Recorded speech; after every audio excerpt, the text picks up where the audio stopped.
we can also quickly take a look at, which is actually very nice visual presented by Daniel in our server. And these are actually some very interesting statistics, right, Linux?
Yeah, and of course, you're seeing those two NAs, basically of like not available ones, just means that two players are currently being lined up by each team that haven't played yet. So that's why there's no information showing. But in terms of, for example, the rating, one of the bigger stats that we can see here, that's the number that's kind of close to the player, like to the name in the top left corner. We can actually see there's quite a few players here with a rating above 100, which means kind of like they're definitely better than average. Like the average player is kind of usually like around 100, and yeah, you can see that quite a few players are pretty close to the number, but also various players are well above it, with the most standing out here, Dernies with a 141, which is a very impressive rating, and Rice with 133. Beautiful ratings. And I believe the match is ready. So let's quickly bring up here the map band so we can actually get started with this match. We have Chalet, Cafe, and Nighthaven. Those are the maps that we're going to be seeing.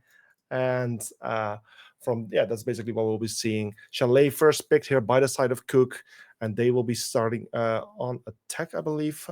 Let me quickly double check that. It will be QuQ here starting on the attack for then the pick of Entropy on Cafe. Then Entropy will be starting on the attack. And oh no, can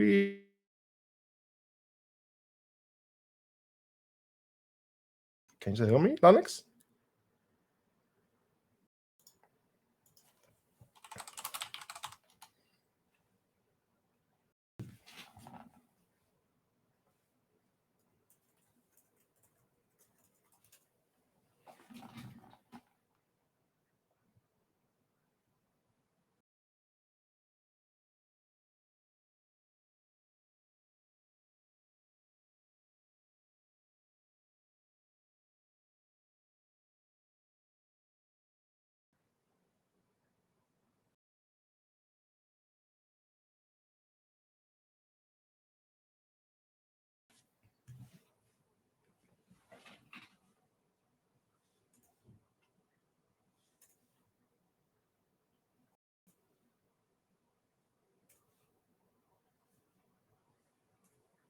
Yeah, can you hear me? Yeah. Okay. I'm not entirely sure whether we are live at this moment. I believe we are back up and running. Just quickly double checking here. Yeah, there's just a bit of technical issues here for chat. Quickly telling you guys, I'm quickly going to throw to a waiting screen. We hope to resolve the issues as quick as we can, and then we are going to be starting with the match. So give us a moment and hope.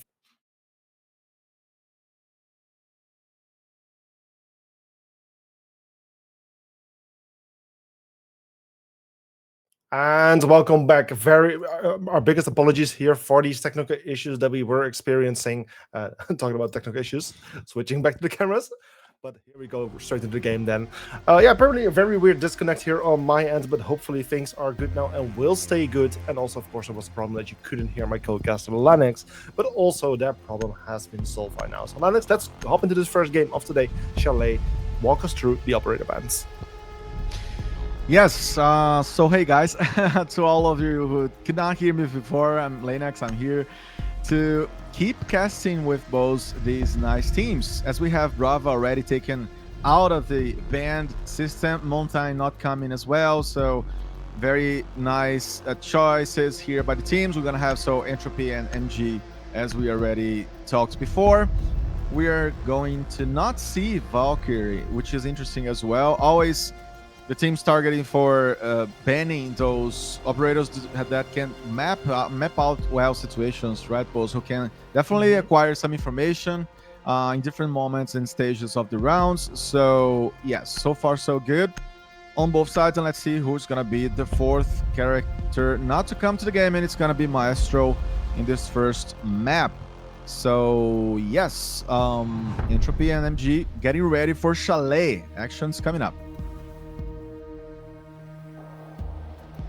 Yeah, indeed. So that's have the operator bans that are now finally done, and this means we can now finally jump into this game here for today.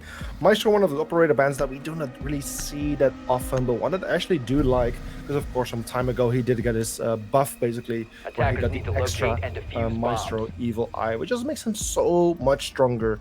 Like just the extra utility really adds some extra value to him. So that's really nice. And we're also seeing Scopus, of course, Linux. That's an operator which you're probably not too familiar with, as you can see, is currently played by Duet. And Scopus is just a very interesting operator, as it actually consists of two operators in theory. You can see right here with the deployable shield, that's the other one. In theory, the operator in Blood and Flesh is not even inside of the map, but is actually controlling these two droids from a distance. The very cool way like how Scopus works, basically the two drones, if one gets destroyed while inactive, no problem at all, you still have the other one.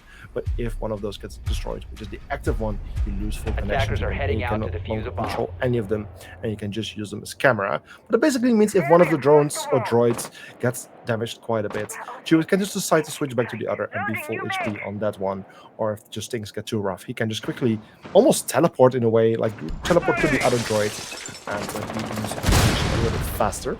So a very interesting one. I'm very curious to see how this is going to be playing out, as we really haven't been seeing Scopus that often yet.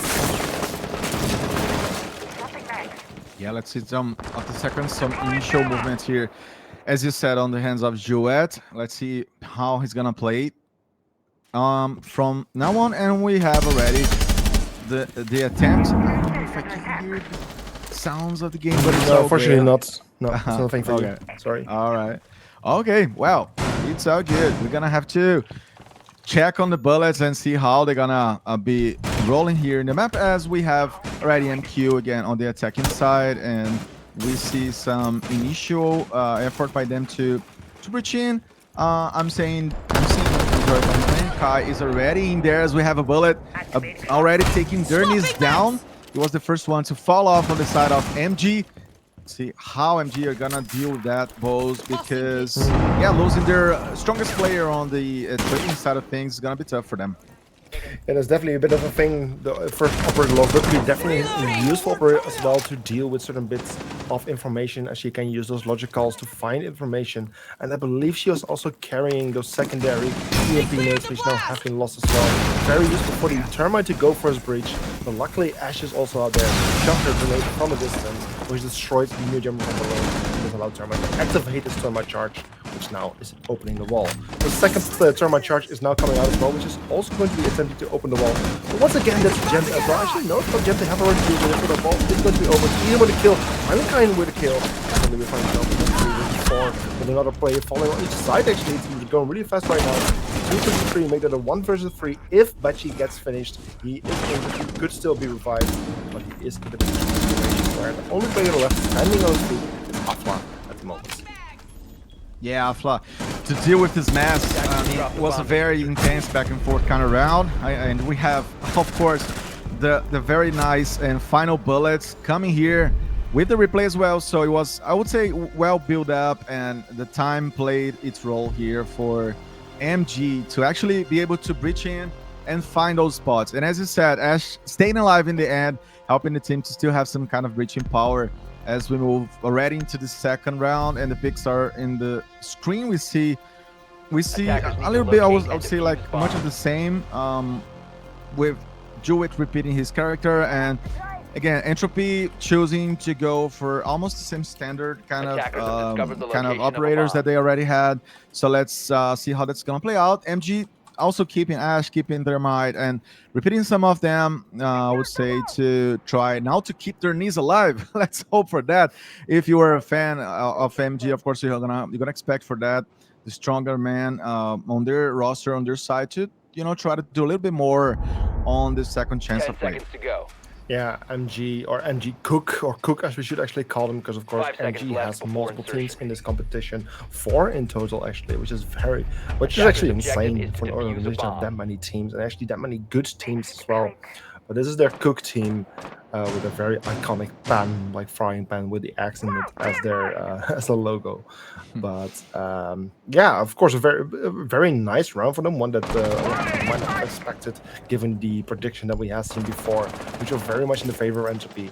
But at the same time, it's only the first round. It was an attack round, however, where in a way defense could definitely be a bit more favorable on Rainbow Six in general. But I'm just very curious to see how the side of Entropy will actually respond to this first round loss. They go for the same bomb site like we said before. It's just a matter of just doing things a little bit better and countering your opponent better. Yeah, and also that goes to show that yeah, it's tough to see how how each match is gonna be played. You can never totally rely upon whatever happened before, and I say this because Entropy, for example, against Penta Club, they were strong on the attacking side here in Chalet on the last time they faced each other here in the ESA Cup. So again, Entropy, having a little bit of a slow start, but again, it's just the first round. Let's hope they can come to the occasion and face MG with a little bit of more energy. Nice pick here by Giz, though.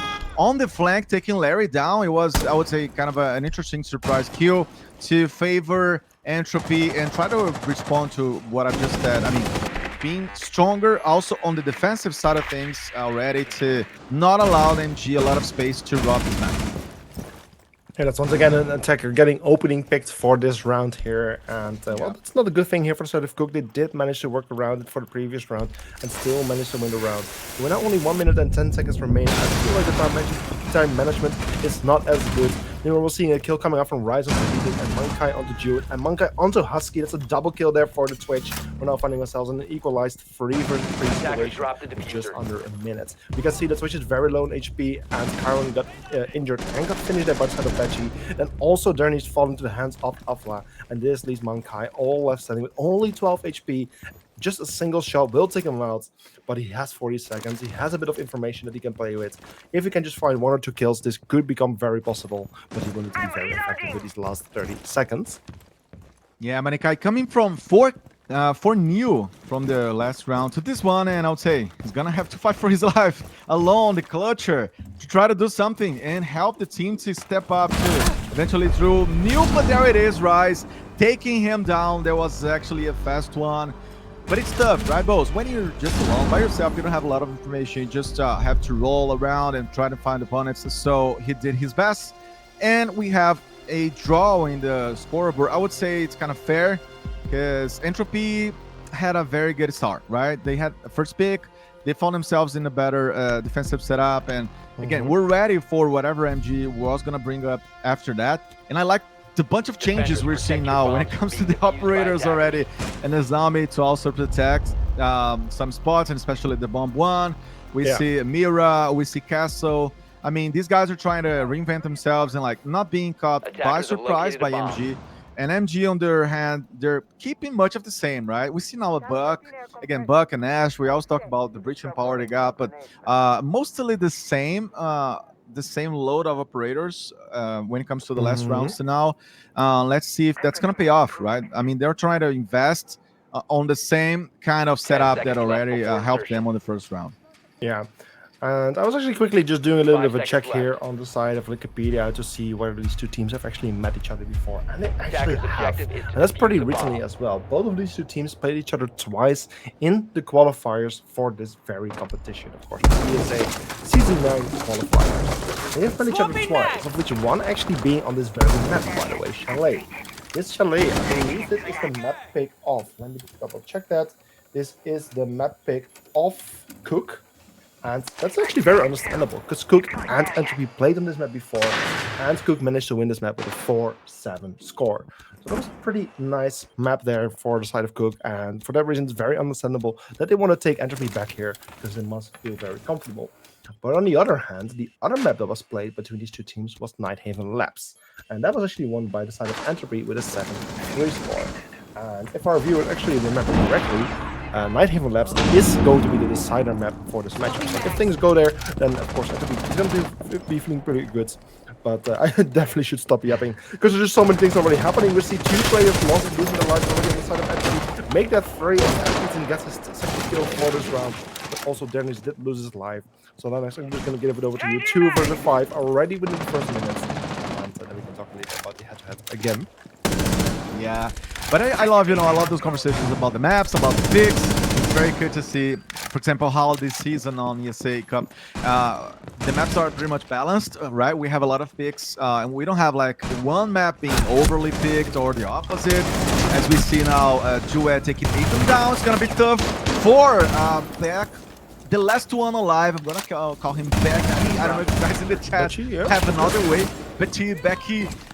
But he manages actually to take Byron down, and it's gonna be him against Manikai and Larry. A tough one, a tough late moment for him in this round, as he's gonna try to reach in and find the last opponents. Found the diffuser, and there it is. Becky down to the ground. We have a replay to show that he was, elbowing well, trying to maneuver, trying to use the flanks. And we see now MG, finally having these load of operators paying off, because it totally helped them to keep the standard. As I said before, Bose, they managed to repeat some of the picks, and I was very eager to see if that was going to be tough for them or easier, but they managed to keep their style of play and totally countered Entropy on this one. Yeah, just had a quick pause here on the request of the moderation team, but luckily things have already been resolved very quickly, so we can actually resume with this match. But as I was saying earlier, this map had been played before, was nicely in the favor of QuQ, so that's why we are going back here, why QuQ picked this map. Very understandable. In general, it also was one of the better maps for them as well. But of course, Nighthaven Labs being the other map these two teams played, and that's gonna be the decider, which we might of course see if both of these two teams win one map each. Because I believe the second map for today was going to be Cafe Dostoevsky, so that will be actually the map pick there of Entropy, not going for the same map that they played before, but they saving that map for a potential rematch for the decider map. So, as the side of QuQ, of course, has now won 2 attacking rounds, Entropy is just deciding to go for a different bomb site once again. They can already go back to the kitchen, so now they're going back to the bar and Games Room. Very interesting bomb site as well, especially with operators as a mirror usually, which is not being picked in this case. But especially, I've never seen this map's bomb site being played by Scopus yet, so that's definitely going to be an interesting one and a new one for me. But I'm very curious to see in what extent she can contribute to be playing on this map. As we see, I was gonna say, Ethan coming up here and breaching in this window, and again, MG repeating and keeping their style. I love to see those variations, though, even though inside of the same philosophy of gameplay. And I say this because now we have obviously like a Buck, and we have a Capitan. So again, they invest into these attacking duos mostly so far, with some adaptations and updates like Lion. We're gonna see more of that, I would say, increase of pace on their side. And let's see, on the other hand, how Entropy are going to respond to that. Also changing a lot with the parry. We have now Dernis taking Bitchy down. It was the first one. Nicely down by him. Going slow, but steady. And down goes Larry against Afla. Rise also responding. Again, the best players doing their trigger, doing the work here. Both very interesting game. Nice peek on the left side. And here from the right, actually, we had Chiron taking a flaw. 2v1 on rounds and 3v3 inside of this round number 4. Tough one now for Rise, who goes to the ground and is taken by Manikai. Excellent play on the one. He's showing off his abilities so far, with Duet being the last one to tell the story on the side of Entropy. And it's going to be hard for him because he's on the floor and trying to check what he can do, getting closer to the bombs. Nice pick by him. That one was to totally take MG down here. What a bullet. That was I wasn't expecting for this one. We have Karen coming as well, trying to do his best, and he was the man to take him down. And this game is getting so interesting and so I would say unpredictable, right, both from one side to the other. Some interesting picks and kills, especially in the end, the late moments of the round. And 3-1 we go for MG. Yeah, that was a very interesting round. For a second, I was not even sure what I was watching because the amount of time and the ease for the side of MG QuQ to actually walk into the bomb site was just astonishing. How did they make it themselves find a way into the bomb site that easily? That's something that Entropy shouldn't allow. But at the same time, there was also something very weird about it actually as well from the side of QuQ. Because they did have full side control, but the diffuser was laying upstairs on the balcony outside. They had proper side control, they could have gone for the plant in theory, but with the diffuser not being in their hands or not at the right position, they just couldn't. And they're in a way lucky that Entropy went for so many gunfights, of course, because Entropy might not have known about the diffuser being upstairs. They, of course, were in total panic because suddenly attackers were all over the bomb site where they shouldn't be. 10 seconds remaining. So maybe a bit of a panic happening there from Entropy. They went for the gunfight and ended up losing most of them, which also created enough distraction for one of the attackers to actually go and relocate himself to get the diffuser. And then finally they did manage to go for, or at least for an attempt to the plant. But then more and more Entropy members kept coming and they kept losing the gunfights. And in the end, well, it was a very nice and impressive and unexpected round win here for the side of QuQ, given how the round started. But very nice done, a nice advantage now being created by them. And well, just 2 more rounds to go for Entropy here on the defense. Yeah, as you said, Entropy, I don't know, not converting much of this defensive first side so far against MG, who were able to this point, counter a lot of Entropy choices. We could see Ferrer on the last round. They were not totally satisfying to playing with Ferrer itself, but we have now Entropy again getting ready for the boom, and MG trying to find the roots. See how that's gonna go. A lot of players alive, no kills so far, so good for both of them. As we have now Ethan trying to check that vertical spot opened up. Again, MG very solid so far, both. I'm liking how they're playing this one, being aggressive and taking the kills as well, and Entropy being like brought to the pocket on this one at this moment. Yeah, it really seems that the side of QuQ wants to go for a very quick entry once again, which is not really working in their favor. The action force that is spotted out by the Melusi was just around the corner. We, of course, knew that the Ashe was coming because of her Banshee, but then at least they still managed to get some kills. Jude now with another kill there on the side of MG QuQ, bringing us to this 4 versus 3.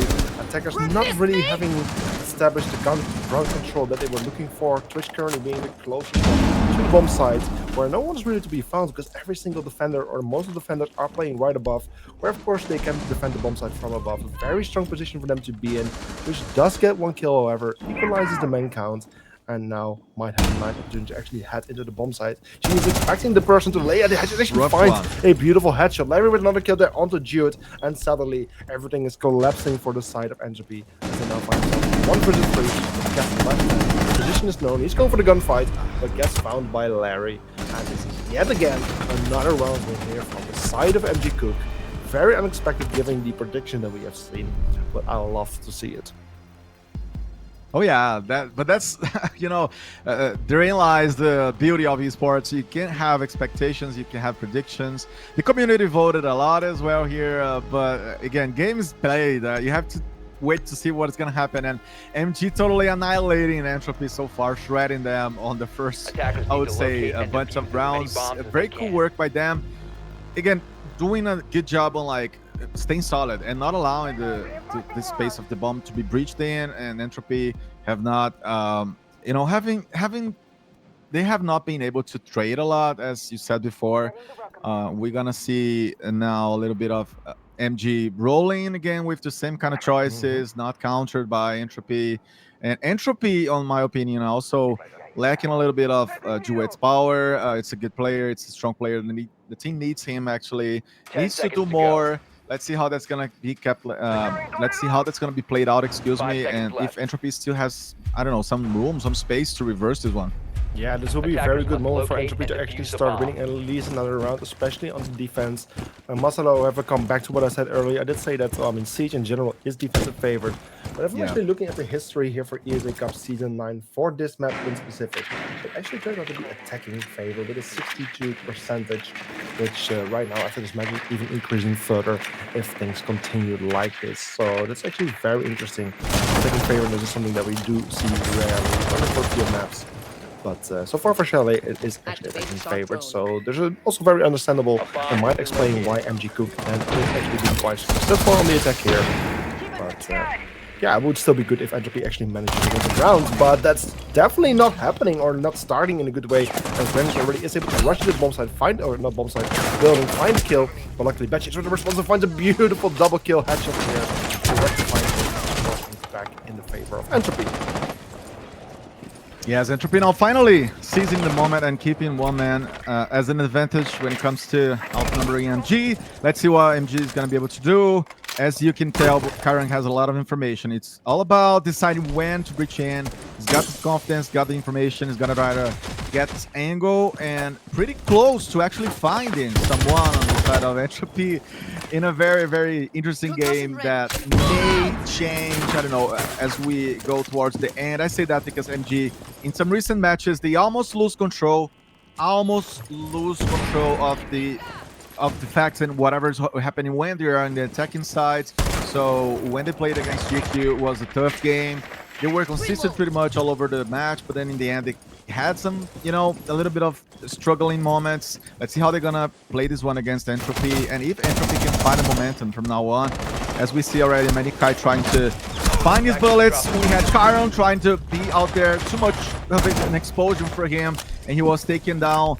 MG playing this one coldly, Bozen trying to find equality again. 2v2 as Larry tries to find a pixel. He's over there with Manikai. Let's see who's gonna be able to find who, because these last seconds are gonna be tough to predict. But there it is. We already have Entropy coming up and stepping up. Manikai goes to the ground. Larry is gonna be the last one alive to find something here.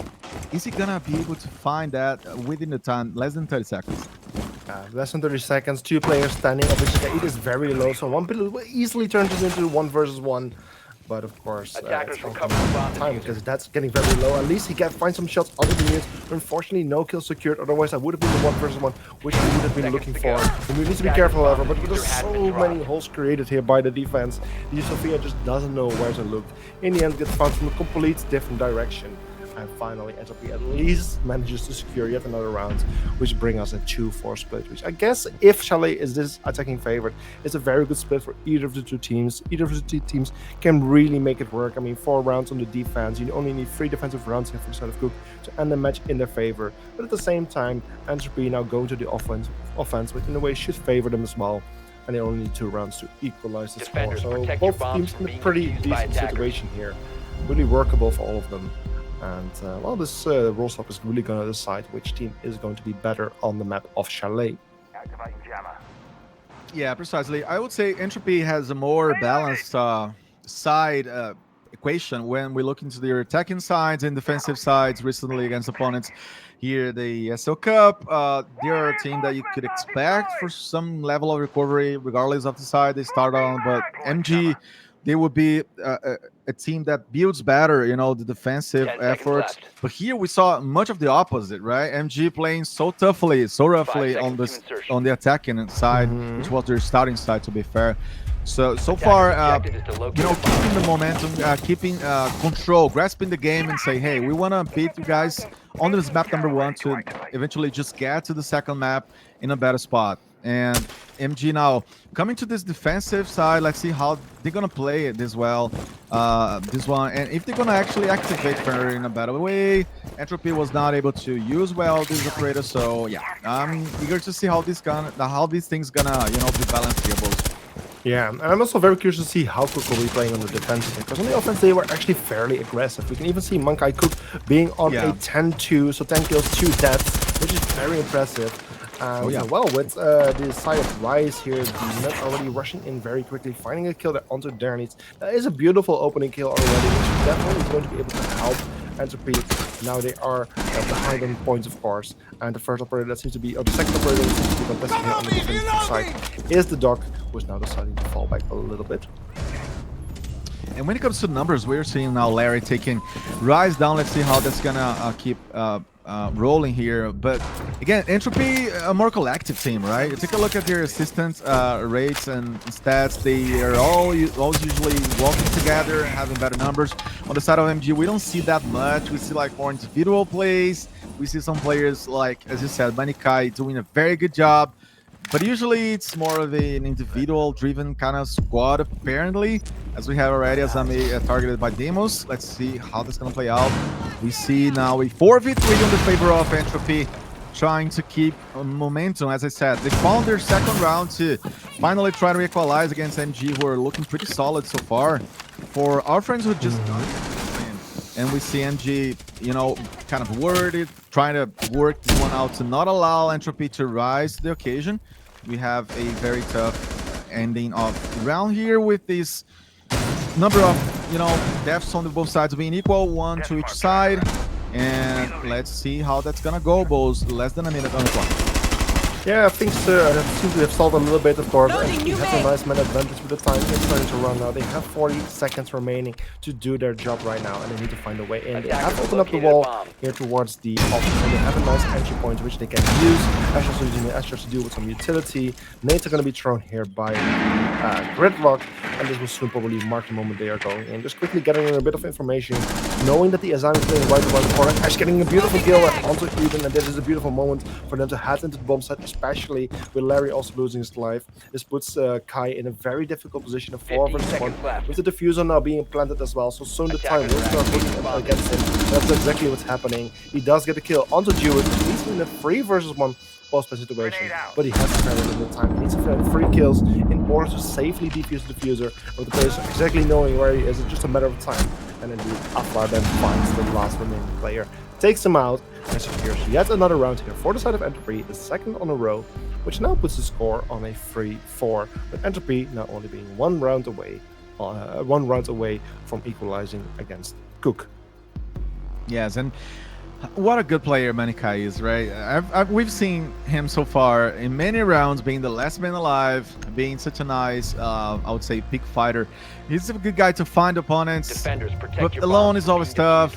He did his best, and as you said, Entropy come towards their third round now and trying to find an equalizer here, reopen the match. It's been a game, I would say, with 2 chapters so far, right? The first moments with MG leading the pack, and then now Entropy finding their way slowly into a potential draw. Let's see how that's gonna happen, because it's been a very interesting game, and the very last seconds being very, very decisive on things, on how they're gonna actually be wrapped up. And I would love to see Entropy now finding their own momentum, finding their, you know, streak of rounds. MG were tough and were strong on the first offensive sides. Now Entropy could do that pretty much, and and make Chalet be a very offensive map overall here. Yeah, definitely. Yeah, definitely, of course, because it was 4-2 split in the favor of QuQ on the offense, and well, definitely his offense seems to be working so far for the side of Entropy. I mean, after the fifth round of this game, it was a 4-1 score. A 1-4 score. I was really thinking that, oh damn, QuQ is really gonna take this, and this is gonna be a very one-sided map. So proving us wrong, really working things around and making this match a lot more interesting. Already seeing a bit of an engagement happening here, trying to find this Fender who's on the road. So Ash coming in from Bicycle, and getting pretty close, but with the barricade, it's just stopping her, slowing her a bit down. I also know there's a player currently playing inside of Bar, but I believe a player just got found. I'm not entirely sure where that happened, but as Mankai lost his life, but it's again a nice opening kill here for the side of Entropy. But unfortunately, the net falls to the hands of Dernies, as the net was of course blinded by his own gadget, or the Fenrir's gadget, which is a nice play. Yeah, we see the patience, right? The patience on the side of Entropy to also use the drones and try to get information inside of the place. Not only just breaching or rolling around, but also trying to get that intel that can totally change the destiny of the round. As we're seeing 3-0 now, and Entropy slowly making their way up. Let's see if that's gonna keep happening, or MG has another plan, if they have something that we cannot see so far, but that could be decisive to bring the 1U to the maps. Scoreboard, we have a lot of rotations. We have, interestingly, I was able to see, and we can see it now, sorry, Larry with a shotgun, eventually for that 1v1 power, in a close range, Azami targeted again by the Amos, and it's a very similar round to the last one we've seen. A lot of picks here and there, but teams overall keeping a very nice balance when it comes to keeping their players alive. Yeah, however, this time Entropy seems to be struggling a little bit as they're now finding himself in a immense disadvantage. However, the nade nicely thrown takes out the Mute Jammer, after which the Termite can finally activate his Termite charge to open up this wall. A very big hole right into the bomb site. A nice long line of sight, which Entropy is going to be used very well. Look how long this line of sight is, all the way from the back of the stairs. Husky finds the headshot onto Kyron. Beautifully done. Also, the Fenrir is getting in a bit of trouble, but now it's a 2 versus 3, still in the favor of QuQ. But Husky works things around by finding yet another kill onto Larry, and now it's an equal 2 versus 2. 20 seconds remaining for the attacking side to make their way into the bomb site. Termite is currently the one who is carrying the diffuser, just waiting for Dewey to get a little bit closer in order to be able to help him out. But with Ethan, actually, Ethan is in a very, very stupid place. They don't seem to know. Actually, they do seem to know miraculously. They knew exactly where he is. Journey's, however, waiting, finds Husky. Look at this. As well. Beautifully done here by the defense of the side of QuQ. After losing 2 rounds in a row, they finally find a bit of success again. And this also puts them on a 5-3 score with a nice 3-5 score with a nice 2-round advantage over their opponents. Yes, that was a very nice work again by Dernis. I think the team, the fans, they always expect him to step up. That's what he did. So a lot of kills in a row. And our friends in the chat, I guys are asking about if you guys are using their main 5. There's a bit of a discussion about that. We have seen some changes, right, Bose? Especially on the side of Entropy, I guess, bringing his key to the roster for this game. Apparently, he was not at the main lineup. Right. Yeah, interestingly. Yeah, Husky, even the player, you know, like, I don't know if everybody you were aware, but back in July, we had a LAN event here for the console scene in Dortmund, Germany. And Entropy actually ending up second in the tournament, and Husky was one of their players. But he actually announced his retirement right after that LAN. It was actually very surprising to a lot of people. But the retirement doesn't seem to have lasted very long, because with the start of ESA, he was back, initially actually joining MG Wits, another one of the MG teams, but then just before the tournament actually started, rejoining Entropy again, and now playing for them. So it was a very short retirement with a bit of a roller coaster for teams he was playing with, but he's now back where he had the success with at the LAN. And I guess the members of Entropy are very happy to have him back, because so far he's doing fine for the team, especially a bit of in the support role, playing as the ace with a 4-6. It's not too bad, really. Yeah, let's face it, right? He just missed the game. If you ask him, probably he's gonna tell you, all right, I missed, guys, I'm back. I love the game. Yeah, so short retirement, thanks God. we always love to see these beasts, right, in action. And again, I love how united, how tough and resistant the European R6 is. And that's why we're here in the ESA Cup. It's a pleasure again to be here, Bose, with you today, checking upon Entropy and MG, these teams who are offering us a lot of changes and updates and adjustments over the game. Pretty much was cited, but Flock gets the double kill. That was a nice pack, very fast one, to be honest. Leaving MG totally, I would say, defeated here when it comes to having the numbers. Just 3 guys. Let's see what else they can bring to the table, Wolves. Yeah, so far the defense being quite expensive here for the side of QuQ. They are holding back MG a little bit, and especially with still 2 players being up top, they are still having some chance here to hold back MG. But at the same time, if Entropy actually figures out with so many attackers being upstairs and only 1 being in the bomb site, then they might actually be at risk of getting rushed. Luckily, one of the defensive players has fallen back downstairs to really improve their defensive capabilities a little bit more. And while also with the dog just popping those Goyo casters, there's a nice opportunity on slowing down the defense a little bit further. With Mute also here in the blue stairs, he's in a perfect situation to get a nice kill on any attacker trying to cross this hallway.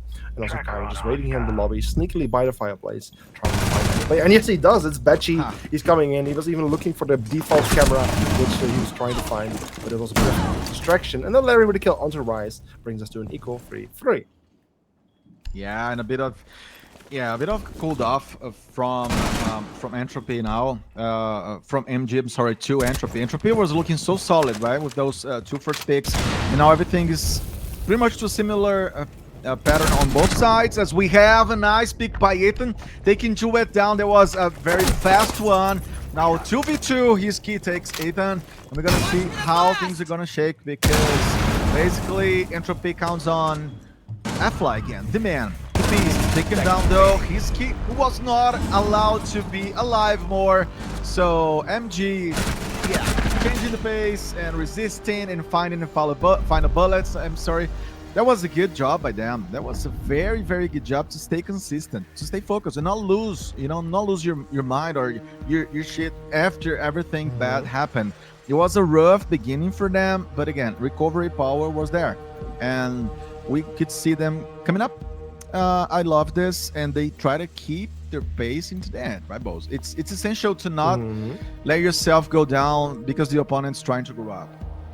Yeah, indeed, and somewhat understandably, the tactical timeout now comes out for Entropy, because of course their opponent is finding themselves on the map point, just one round away from closing this map in their favor. And well, for Entropy so far, things are not really working. We can see, especially in the previous round, that QuQ is just playing pretty patiently, actually, compared to their offense.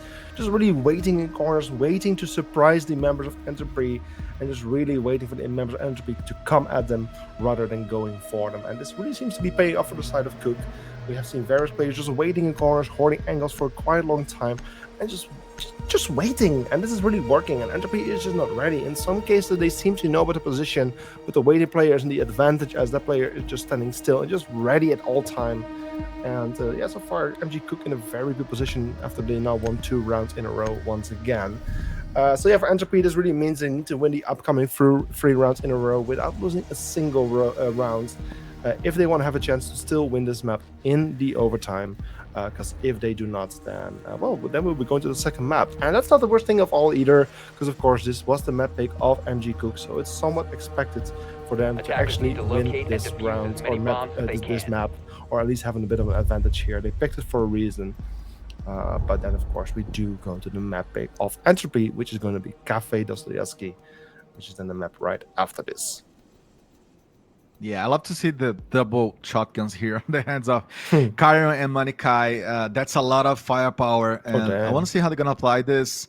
Because Kyron, for example, I think some of you guys from the chat know, but again, Kyron, the second best player when it comes to stats, right? Recently on the side of MG, and yeah, nice player.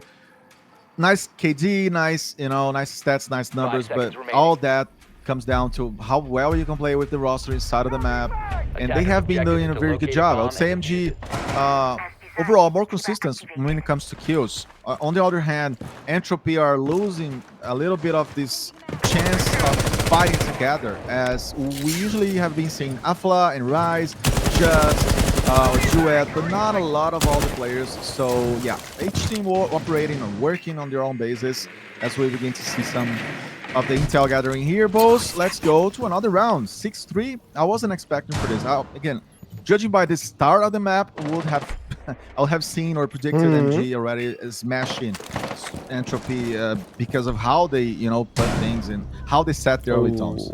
Yeah, that's definitely not the start that the side of Entropy was looking for. Mankai already finding a player very early on with the Boss G shotgun, a very strong slug shotgun. So it's more like a rifle rather than a shotgun, but it has only 2 shots. But it does an incredible amount of damage, finding an easy kill there onto the Ash. But if the kid, of course, is not too careful, it's Rise here just sneaking up, playing as a Narc, of course, specializing in being sneaky. Duel for the kill onto Darius as well. So now things suddenly look a little bit better here for Son of Entropy, and they're now finding themselves in a man advantage. But then again, above, it's almost, I was about to say the kill's happening, but it almost happens. Unfortunately, Larry just missed his shots out the window. Would have been an easy kill for him, but unfortunately it just didn't happen. Yes, and now Entropy repeating, what we said, and well, what we've seen actually in some rounds, especially having more man, but in the end, not knowing how to manage that advantage. Let's see how they're gonna play this one, because again, they got one more man to play against MG, and we see a little bit of Duet battling and trying to come in for a better spot. Again, he's setting stuff. He already takes a look at the bombs, locating them, and eventually helping the team to get there as Larry takes Jewett down. So didn't last for much time, for many minutes. We have an equality 3v3 and a little bit of Hisky. We have Rise. Let's see how I would say Entropy is gonna find this route. It's looking tough, or the time's not to their favor so far. Yeah, this is a bit of the typical situation that we have seen from Entropy since they have gone to the attack. Just a decent start, nice bit of skill, nice bit of control being gained, but then they're finding themselves in this situation where they have lost a bit of power, but so did their opponents. They have opened a bit of walls, but they're just not ready to actually make their move. This is really slowing them down. Now, finally, they are getting close to the boss again, so they are again getting ready for the move. But look at the timer, there's only 20 seconds remaining, so there is not that much room for error. As Karen then gets a kill on the Batchy, suddenly there's only 2 attackers left. Husky finally comes to Larry, but then it's here, Rise getting injured, and now it's all coming out to Husky, the last standing attacker. Doesn't have the diffuser in hands, needs to reclaim that first. There's 2 defenders still standing, with the dog just being very close around the corner, and he gets the kill here onto the last Entropy member. And that means that it's another round win here for the side of MG, which means that the map just ended with a 7-3 score. There it is, MG taking this one, and mostly due to their duos and trios, because they managed to work well with these pairs. They managed to make nice combinations. We could always see some of these players attacking together. And I would say they were patient also to somehow wait for Entropy to make mistakes and punish them for this. And 7-3 is actually, I would say, very, very correspondent, very matching to whatever happened here, both. Yeah, this was a very impressive map here from the side of QuQ, really like blowing the expectations of both the production team and some of our viewers, as we saw before in the production prediction and the community prediction. But in the end, it's a very good map here for QuQ. It was their own map pick, so in a way, like I said, they picked it for a very good reason, and they actually found success on it, which is very nice for them. But now things, of course, are going to be a little bit different as we are going to the map pick of Entropy. We might also see a bit of a lineup change, as some players have left the lobby, so maybe some other players will be stepping in to also bring a difference. But yeah, we'll see after the break. But of course, Entropy now also has a bit of a time to talk about what just went wrong, how they can do better, especially on their own map pick. So we're just going to throw things to a little break, and in about 5 minutes or so we'll be back with the second map of today, which could be the last. What if things are up to Entropy, they are going to win it, and then we would go to the side map of Nighthaven. So don't go too far. Me and Alex are going to take a little break, and I'll be back with this second map. See you in a moment.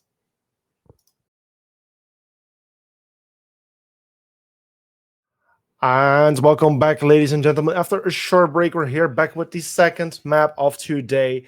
And there we go with the cameras again. Let's quickly go back to the game. This just keeps happening for whatever reason. But yeah, just go straight into the operator bands here, Lanex. Walk us through, and let us know what you think.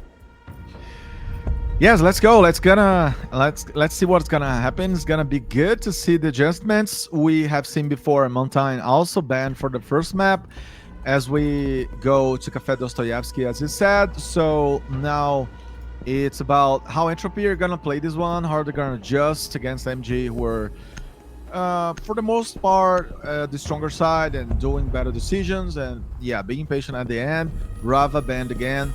Not a lot to tell so far, and I would say MG, they're gonna be having the chance of showing more, right? They were a very good team. Not a lot of changes on the overall system of gameplay, even though they were like rich and varying their own picks on operators. So now I'm curious to see what else is gonna come up. Mira taken off, so no mirrors, not a chance of seeing through the walls as we move into the last van over here, both. Yeah, let's quickly see what they got in store for us. This is the Valkyrie, of course, again, a very understandable operator, often picked, often banned for the very same reason. I mean, maps like Cafe are generally really big, a lot of floors, so it's a bit hard to give an overview. Valkyrie would definitely be a good operator to keep that overview with her throwable cameras, and well, the Montagne as well, operator that we saw banned in the previous map as well, but also generally see getting banned quite often as the shield meta, the shield operator, just quite strong these days. And, well, if you don't ban it, you will definitely regret it, because the opponent is definitely going to use it against you. Yeah, interesting to see Fenrir Bomb open. located by I guess attackers. some months ago on the season number 8 that we casted, that I was here. In some occasions, I could tell that Fenrir was pretty much banned, with a better frequency, but now not a lot. But it's cool to see the game always changing in this matter, Oh yeah. and the choices, of course, getting updated by teams as we move into Cafe, which is going to be, as I said, an interesting map. A lot of spaces to be mapped out. So, yeah, 10 seconds to those intel gathering kind of agents, operators are going to be taken off or 5 taken seconds left out of before the insertion. game system. And Entropy here bringing, of course, the Cabby, Attackers are heading out to Gridlock, defuse some of the the bomb. some of the choices that MG also had on the first map. So yeah, let's see how things are gonna shake out. I could tell Mute, Goyo, so Doc as well. Interesting to see this, and we're gonna be moving to this first round and checking how teams are gonna play this one, how fast they're gonna play, because I would say Entropy needs to speed up their game style, to try to beat MG. And MG were smarter into, making faster decisions and occupying the spaces and trading better in the end. So these elements of gameplay are gonna be obviously in the table to both sides. Yeah, and also if you remember, the side of Entropy wasn't that successful on the offense on the previous map. Out of the 3 runs that Entropy won, 2 were on the defense and only 1 was on the offense. So they're definitely going to have a hard time. But this is their map base, so they definitely should be more prepared to attack here. But at the same time, it was QuQ was playing on the defense previous round. It shows how patiently they can wait and how they really benefited them. So of course, they're going to attempt something similar. We can see 2 kills already on each side. We lost the Gridlock, and we lost the Rooney, 2 valuable operators where maybe the Gridlock was the most valuable one. But this brings us to the equal man number 4-4. Almost no, actually a kill happening here from the Husky under there. His position was known, very good, well done. But then Larry equalizing things again, but bad cheat. Yeah, it's a beautiful and nice work from Entropy, coming from the up to the ground, and MG not doing such a good job on defending those spots, at least when it comes to the 1v1 side of things, and not trading so well so far. Entropy, yeah, has a diffuser, gonna try to get close again. It's a 3v2, so Entropy finds the chance to spots and eventually a 1-0, as we begin to see now Speed set up bomb to try to protect this area. It's around there, checking from the up. We have obviously the Ram doing Ram things and ramming things around. Noisy, loud kind of operator, as we all know, to eventually create a distraction. 3v2 very persistent here when it comes to lasting some seconds and minutes, and it's gonna be up to Entropy to wrap this one, bows. Let's see how they're gonna do this. Yeah, 3 versus 2, where the timer, however, is running low again for the side of Entropy, and this is something that we did see on Chalet as well. So they really need to work well together and quick to actually still have a chance of actually making this attacking round a success. They do have the man advantage, yes, but the time is starting to work against them, especially with the Goyo still playing here in Bakery. Very strong position for him to be in. However, he's being approached from 2 different sides, one from small Bakery and one from the main door of Bakery, where he now attempts to find the first person, but in the retreat he gets found in the back, can stim himself, or sorry, cannot stim himself up, because of course that was the Goyo, it was not the Doc. But as Doc is finding himself in the box, he sees the player hop in, go for the plant. Unfortunately, cannot finish him. Does find the Jekyll, injures him, and finishes him. Ash on the cover, but unfortunately, no. The plant gets finished, and the player can get the kill. And this way, the round here goes to the side of the offense of Entropy, putting the score on 1-0. Yeah, but I would say MG made them waste time. They needed a long time to really build this one up. It was a nice start, and then on the middle of the things and on the middle of the round, yeah, MG found some chance to respond to that, but Entropy ended up picking this one up. Nice job by them. And here I would say more as a consequence of how well Entropy could trade. The firepower was there, Afla was being decisive, and not a lot of players from both sides, as we could see on map number 1, both were able to trade that much and find like double kills and triple kills. We could see Afla doing that, Duet in some occasions. On the side of MG, Dernis grew a lot. He stepped up a lot on the late moments of the first map. So these players are always having their own chances, their own, of course, personal windows inside of the map. And here Entropy found themselves, solving this issue, right? Cracking the code, because that was a problem for them on the first map, as you said, not being able to be assertive, not being able to be successful on converting the attacking sides and rounds, but now they have done a good job. Yeah, indeed, they certainly have. And for the side of QuQ, they're just going back to the same bombs that they previously played. They are confident that they can actually defend it successfully. Maybe they just made some very clear mistakes for themselves, and they know how to improve on that. And also, they can reach a little bit better on the offense here of Entropy. But at the same time, Entropy also got a taste of their defense, so also they know a little bit more what they are expecting this time, which also should help them. But let's just see how they're going to be doing. They're just looking for the first entry. We can see that the Jackal is definitely going to be useful in doing this, as he can just look for footprints and know if someone has been in the area, especially if he's quick enough before they disappear, but accompanied by drones. This work is going to be even easier. Well, they can just quick work of the roam clearing. Yeah, this clearing is going to be necessary. And Entropy already doing a good job, especially because we know Cafe is very defensive sided. It's a very boxy, linear kind of bomb and map as a whole. So it's tough to do a good job on the beginnings. We have some tradings here, and yeah, MG trying to hold off the house, trying to resist, losing just Larry. Now having to work with 4-man, and the clock is still rolling. Entropy trying to make these rotations and get the information, right? Duet is pretty smartly using the stairs. Cam's taken down, and there it is. Teams, moving ahead and trying to, I would say, speed things up. Yeah, however, the player of Dennis here playing as defender is doing a very good job for the team. Yes, he's surrounded. There's a very good chance he will die in this position. But at the same time, he's costing a lot of time. The players of Entropy know he's here. He knows locked in this position. The Jekyll just tracks him and they know he's here. But it's just costing a lot of time. And finally, after about 40 seconds of knowing his position, he finally gets found. Luckily for Entropy, without losing the player or any HP. And at the same time, they're also able to continue even further by finding Ethan as well. And now they find themselves in the 4 versus 2. So actually a nice attempt of QuQ, but Entropy just found things and just did a bit better and managed to clear things quickly. Now with this 4 versus 2, the players of Entropy have a bit of time to weaken the defensive setup. Jewett also then finding Chiron, and now for Mankai finding himself in a very tricky situation. With the 4 versus 1, the fuser already being planted with Lana. This is not looking good for him. He might find the player, the Jekyll there on the stairs, but unfortunately doesn't do enough damage to actually get the kill. And now he's in very big trouble. The timer's working against him. His position isn't known, and the poor guy, he gets found in the corner, gets taken care of. And that's another round going to Entropy, which means that so far this is the most successful map of Entropy so far for this matchup. Oh yeah, pretty much. These last seconds that we just seen, they showed this, right? Very nice pair work. The team was well displayed, was well spread over the map, especially with 2 players on the upper case and stairs waiting for the opponent, and they could easily pick him, right? So the smallest amount of opening and breaching we had seen was helpful for the side of Entropy. So they did a good job. 2-0, and that's the start they wanted, right? Especially to respond to whatever happened and did not happen on the first map.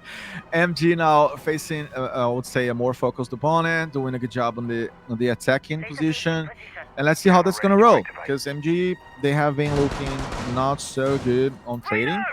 You see some numbers, and Manikai was the only one to try to keep the house alive, but Derniz is not in the map, Chiron is not in the map, so yeah, they can do a little bit more. And we know that, especially from the last map. Yeah, it's definitely a bit of a poor start here for the side of MG QuQ, and I'm actually quickly gonna pull up the statistics here for the map of Dostoevsky for the season here of season 9 of ESA Cup, and we can actually see that this map is actually heavily defensive favored so far. It's a 61.5% defensive favorite map in the history of ESA Cup season 9 so far. So we can actually expect, or we should expect, the side of MG QuQ actually to find some success here very soon. A 2-4 will be a very normal and expected split. Maybe 3-3 is also possible. But so far, the way the first 2 rounds have been going, it really just shows that Entropy is very good on attacking on this map. They picked themselves, so it is quite understandable that they are going for this map. But I would love to see MG QuQ wake up and get some success here. Yeah, we're hoping for that, right? Because that's what they forced Entropy to do on the first map. Teams were back and forth. It was a very even map, even though we can see obviously 7-3 in the end, but we're expecting more of the same. I would love to see a third map, to be honest. I think both teams deserve this. They deserve this because they have been fighting at the same level almost on the entirety of the championship, having first victory, aiming for a second one. As we see now, Jewett trying to reach in, he's got information, and of course, being able to cover his body in a very smart way, in a fast way, especially 5v5, excuse me, and now everybody else is still alive. Not a clue of what is gonna happen here, but it's looking like a very interesting and long round, I suppose. Yeah, indeed. So far, not too much happening. Attacks are just mostly setting up to make an entry, but Mankai is the first one to get a kill. Rise on the rappel, followed by Darius with a kill on Jewett, and Husky with a kill on Larry. And Mankai with a kill on Husky. What is going on? Some four very quick kills in a very short amount of time. But this leaves Entropy very wounded in a very tricky situation, especially as Mankai gets his first for this round. This man is on fire and doing very good this matchup. And this leaves Afla all left standing in a 1 versus 4 situation. He does have just under a minute of time, but it doesn't even matter because Skyrim finds him, takes him out, ends the suffering, and secures the first round here for the side of MG QuQ, and finally shows that they can actually win some defensive rounds here. And well, beautiful done, beautiful triple kill from Mankai, and this is where the match starts getting more interesting. Yeah, it's always when the individuals, they find magic, right? They find something different from the collective overall squad schemes. And yeah, whenever someone can like rise to the occasion, do a good job, pick the kills, that changes things. And I like to see how Mankai could be that man for the team. Actually, MG was needing that kind of play, right? They were needing something different, something out of the scratch. And Entropy now are trying to understand how they can fix that. I mean, they're bringing like Ram back, bringing Dokab. The same scheme, the same arrangements that they have been doing so far are being brought to the table. Jewett, as we know, loves the gridlock. And we still have a lot of those gadgets and elements to be brought upon, because Entropy now are going to try to do what MG did on the first map, right? Going from 2-1, I'm sorry, to 3-1 on rounds. Yeah, the game keeps being tough to be predicted, and I love that. That's what we love. Yeah, so far we're now going to the middle floor of the bomb side, as the side of QuQ has now won their first defense. And I don't really feel too happy about the kitchen, which they lost twice, of course. But now they're going for the middle floor. And as you can see, various members of the side of QuQ have relocated themselves towards the top floor, which is a very valuable position for either of the two teams. For the attackers, they can easily use it to attack the boxes from the ball and make it very difficult for defenders to play inside of their own bomb side. But at the same time, as long as the defenders hold it from above, they first of all keep it out of the hands of the attackers, and secondly, they can use it to defend their own bomb site, or especially reading from above. So that's why this offer is so valuable. This is why so many defenders are playing here, so much utility plays there, but also why we are seeing so many go there right now. Yes, as we see these movements happening, and as you were analyzing, we could see it now. Rise taking Dernis down. Let's see how that's going to play out, because MG again in a very tough, very hard spot. 1 man less, and Entropy managing to be very successful on their attacking side, as we have said before. Now Afla rotating, trying to take a sneak peek on the bomb side, and he's trying to check if there's something that he can do in somewhere to breach in, and someone especially checking upon them, as Mankai also takes Afla down. 4v4, the patience also again paying off on the side of MG. They have the chance to find, oops, it looked at him, saw him and taken. Yes, Rise is not alive anymore. There was a very, I would say, unfortunate encounter for him. 4-3, MG reversing slowly this map in this round especially. Let's see if that's gonna be an equalizer, because Larry was trying to make, you know, his own pick himself. Larry gets back to the center position, 3v3. Jewett also responding, and Entropy, I don't know. Oh, there it is. He just responds, double kill. Interestingly, against Larry. Goes for another one, trying, but Mankai was the man to find him, as we find the 2v2 to wrap this round. Yeah, this is beautifully done. This now finding ourselves in this 2 versus 2. So both the attackers and the defenders have an equal man count. However, the attackers, they finally got the top floor control they were looking for. But there's not much time remaining. Ren is throwing the drones like crazy, because we need to do our work as soon as possible. But there's not much time to actually work with it. Also, the floor drones coming out to do so much destruction from above. Really then overview from right above the bomb site. But with the limited time, they up. You also see the dog that he's using the verticality against the defenders. Also, Ethan reclaiming the top control, finding the ram. That's very bad news here for Husky. will now find themselves in a 1 versus 2 situation, poisoned by the Goo Needle and inside. Oh, actually, Goo Needle, no, I guess it was the barbed wire. But yeah, finds himself alone in the bomb site, cannot really go for a plan safely, and then gets found by the members of QuQ. Now won their second defensive round, also their second round in a row, which now equalized the score with a 2-2. Yes, 2-2. Interestingly, making the game more open, more sincere. Let's see how teams are gonna keep playing. As we know, Entropy mostly based on German players, and on the other hand, MG more based into British players, as I can say. And Chiron, this man, Chiron is from Jamaica. That's a nice curiosity, Bose. I did not know that. Yeah, I believe his roots are from Jamaica, or might even be a joke. It's not as if we're checking like IDs or anything, so it's always just trusting the word of the players. But perhaps his roots are from there. He's definitely not playing from there, because then his you can see it right here. His ping would have been way worse. As That's Jamaica, true. of course, is quite far away, and perhaps his roots are from there. That's maybe why he is he's written that. 5 seconds to go. Yes. Well, round 5 coming up, ladies and gents. And you guys on the chat can also help us and make your predictions, right? Tell us what you think is gonna happen, especially considering everything is happening, because MG are finding their gameplay again. It was a rough start. They're finally being back on track and making some nice responses. Now let's see how that's gonna be played out. And who's gonna be able to stay tough, because MG now brings they're having time already. Oh my god, a lot of action. And Journey is already taking Rise down, and we're gonna see how they're gonna use the Vigil, how's gonna use the Warden. And just like that duet, rotating and taking their knees on the back. That was a rare one to see, right? Rotating out of the building and picking him, catching him off guard. You would say that the Vigil did see the Drug Sting as being thrown in by the Gridlock, and naturally coming from a bit of a straight ahead position, but the Vigil jumping out, looking straight left, somehow missing that opportunity or missing that information. And that was a bit of a unnecessary risk, if you ask me, before she just got punished. But with a 3 versus 4, the side of MG QuQ is still doing well. They lost a player unnecessarily, but they still found themselves in an advantage in terms of manpower.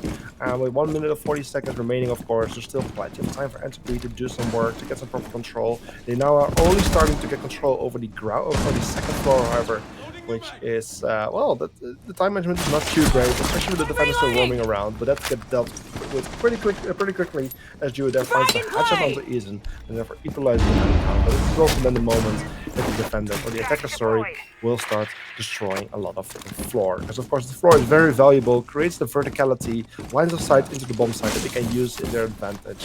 As you can see the Rambo coming out, and make it very difficult for them to close the site.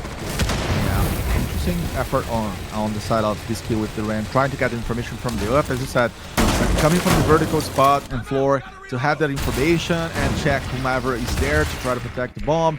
So MG, like we said, losing their knees out of this, out of nothing, out of the blue, and unnecessarily in a way. And Ethan was also rotating too much, potentially, the player who's trying to defend the spot. So he's picked up, and we have a 3v3. I would say MG committing some slight mistakes and, you know, offering the round in a way to Entropy. Let's see how they're gonna explore that, because Larry already took Jewett down. It was another nice pick, but MG responding in this case. And we have now a little Betchy and his key from the up. They could, I don't know, come closer to play together, or gonna try to acquire information apart one from the other, as Betchy was taken down. He was the last one to be eliminated, and MG playing off nicely here with the patience again and waiting for the opponent at this moment. Bose, I don't know if I'm mistaken, but a very interesting adjustment by them, because they began like, you know, moving more, rotating more, and in the end of the round, the last seconds, they were like no closer, playing tighter, and that totally paid off. Yeah, definitely. The side of QuQ now really finding success here on the defense. 3 rounds in a row. which is very good. Of course, like I said earlier, this is a defensive favor map here in ESA, so in a way this is also expected and normal here from the side of QuQ. Even if this gets too forward, and again, Entropy should have a chance to work things back in their favor once they go to the defense. But in another way, I'm just getting this feeling about Entropy. Their roster has changed quite a bit since we have last seen them, since they last been successful. And it might not be the strong Entropy that we know. And this also, we can kind of see this in what's happening, right? Like, whenever they're playing here on the offense, they're starting off pretty well, they're getting good control, they're getting some nice opening kills, but every single time, not just here on Cafe, but also on Chalet, their end game is just lacking. Those last 30 to 60 seconds are just really lacking. They don't really seem to know what they're doing, they don't really have a proper plan. They are constantly wasting a lot of time to actually make the moves. And for every single time, they're just ending up losing their man advantage, not being able to successfully get into the bomb site or get the kills they're looking for. And this is just really costing them some rounds, unfortunately. So I really hope that things will be getting better once they go to the defense, especially if they can turn this into a 3v3, which would be a very good split score for Entropy. But I'm not too sure yet what we'll see. Yeah, I'm going to be needing to see that happening because, again, Entropy started well. As you said, 2 rounds, and then they are just reversed. And MG, they have this way of waiting and adjusting quickly to whatever is happening, changing the pace, right? Changing the speed in the middle of the conversation is very, very favorable to them. And it's not for Entropy. Entropy has not been that aggressive. The plan of game is not totally out there, and let's see how this is going to play out. I appreciate everyone with us, right? I'm reading here some nice comments in the chat. So, guys, thank you so much, so much. Again, the masterful here. The master is both. I'm just transitioning into Rainbow Six. I'm hoping you guys are liking it. Thanks for the patience and support. Yeah, of course you're doing great. Of course, bringing your knowledge and experience from the Call of Duty scene here into Siege is just a very tricky thing and a very brave thing to do. But once you get a hang of it, I'm sure that you'll do a great job here on Siege, as you have been doing so far, of course. And well, for this match here, I mean, Lennox, the first 1 minute and 30 seconds have happened, and there's not a single bit of damage dealt to any of the players. Yeah, such a easy low start, as you said, and teams like now playing more with patience, I would say, to avoid tiny mistakes. MG didn't lose no one in the first moments, and Entropy are trying to make kind of a perfect attack. You can see some players playing more closely to each other, not go just by themselves, so that's gonna help them out more than whatever they had done before. We have a nice pick here by Rise, and she taking Manikai. That was a good one. He comes up. Rise, double kill. There it is, helping and killing and destroying everybody on the side of MG. As Dernis takes a Rise down, it's gonna be a 2v1. Entropy finding their damage. That was much needed before, and now finally they may be back on track against just Dernis. Yeah, rising his team to the top. A very nice attempt. Just very unfortunate that he actually didn't manage to find a third kill here onto Dernis, because that would have definitely helped his team even better. But luckily Husky is there with a very long line of sight to find the Frost, take her out, and at least secure this last offensive round for Entropy in their favor, which now brings us with a 2-4 split score, where three free splits, or excuse me, 3-3 split score, which now brings Entropy here to the defense, which should benefit them even further. But at the same time, QuQ has shown on the map of Chalet that they're very capable of attacking, very aggressive, very quick on their entry, and very effective. So maybe QuQ will also have some bring us some very nice rounds. Now they are playing as the offensive team. Entropy, actually, since map 1, they have been finding a hard time to have a lot of rounds in a row. This streak is not being built up. On the other hand, MG has been doing that, right? They did that on the first map. They've managed now to find 3 rounds in a row. Entropy has been, like, as I said, stumbling up and grabbing one round, losing the next one. So I would say their challenge basically has been consistency, the steadiness of a work, and that can be still arranged. I mean, there's time. The series here is pretty much in the middle, even, you know, behind that. I don't know. I'm not seeing this game totally in the hands of MG, you know, in a way that I can say, okay, it's gonna be 7-3, 7-4. No, it's looking pretty much open and even. So Entropy can definitely repeat what they just did. The pacing was there, the aggressiveness was there, and that's what you need to do. Even though now they're defending, as we know, so they're gonna have to also manage to, build a defensive system that does not allow MG to grow up and find themselves comfortable. MG are a very good team on combined duels and trios, as we said before, both, but now Entropy are gonna have a chance of proving that they also can, break MG's confidence. I think it's more about this. It's also about the mindset. Mindset is, of course, a very big, important thing. Siege is really like a mindset. Like, if you're not feeling well as a team, not feeling confident, it's definitely going to impact your performance as a team. You're going to communicate less. You're going to be less happy with each other. And you just feel a lot more down, which is, well, just a good thing. So Siege definitely mentality, very important. And yeah, I'm just kind of imagining the football teams. Things are pretty good right now, like QuQ won the first map, definitely helping them. Also, the side of Entropy, they have a 3-3 split, which is also good for them. So for now, of course, things should be feeling pretty good for both of these two teams. But what makes teams feel even better is getting that opening kill, which Afla just did, which is a nice start by taking care of the floors.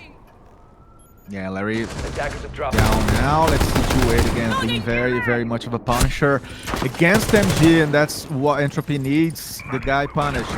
He finds the kills. 7-5 as a KD, so very nice job by Mr. QuQ so far. 5-2 when it comes to the kills, and MG are gonna have a hard time.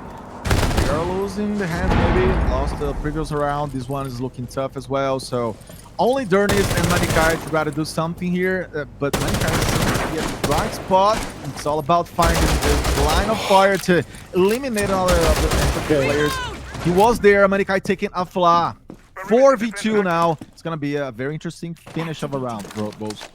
Yeah, it's a 4 versus 2, double man advantage there for the side of Entropy, and just over 50 seconds remaining here for the side of QuQ to make this work. I mean, if both of the QuQ members get 1 kill each, it will be a 2 versus 2 man count, which suddenly makes things a lot more possible for the team. For now, it's definitely Entropy in a very good position. Also, Asher getting damage, getting spotted on the rappel, and Joker coming up with a logical, already getting spotted by the Frost, already getting pre-fired as well. Even if she managed to get further here, there's a crossfire from Husky, as he just now gets the kill, and now it's all coming down to Mankai, the last man standing here for the side of QuQ, coming from the same position where his teammates had fallen from. And Husky once again gets the kill, secures the round for Entropy, and puts the score on a 4-3 in their favor. And I just want to talk a bit more about this round, because we now see QuQ on the offense for the first time on this map. And of course, Cafe Dostoyevsky is a very different map compared to Chalet.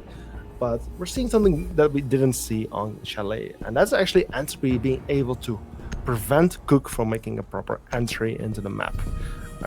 Of course, the map is much more smaller in terms of square meters, just much more taller, so of course there is less opportunity to enter on a certain floor. But this time Entropy was just so effective on not even allowing the members of QuQ to get inside of the building.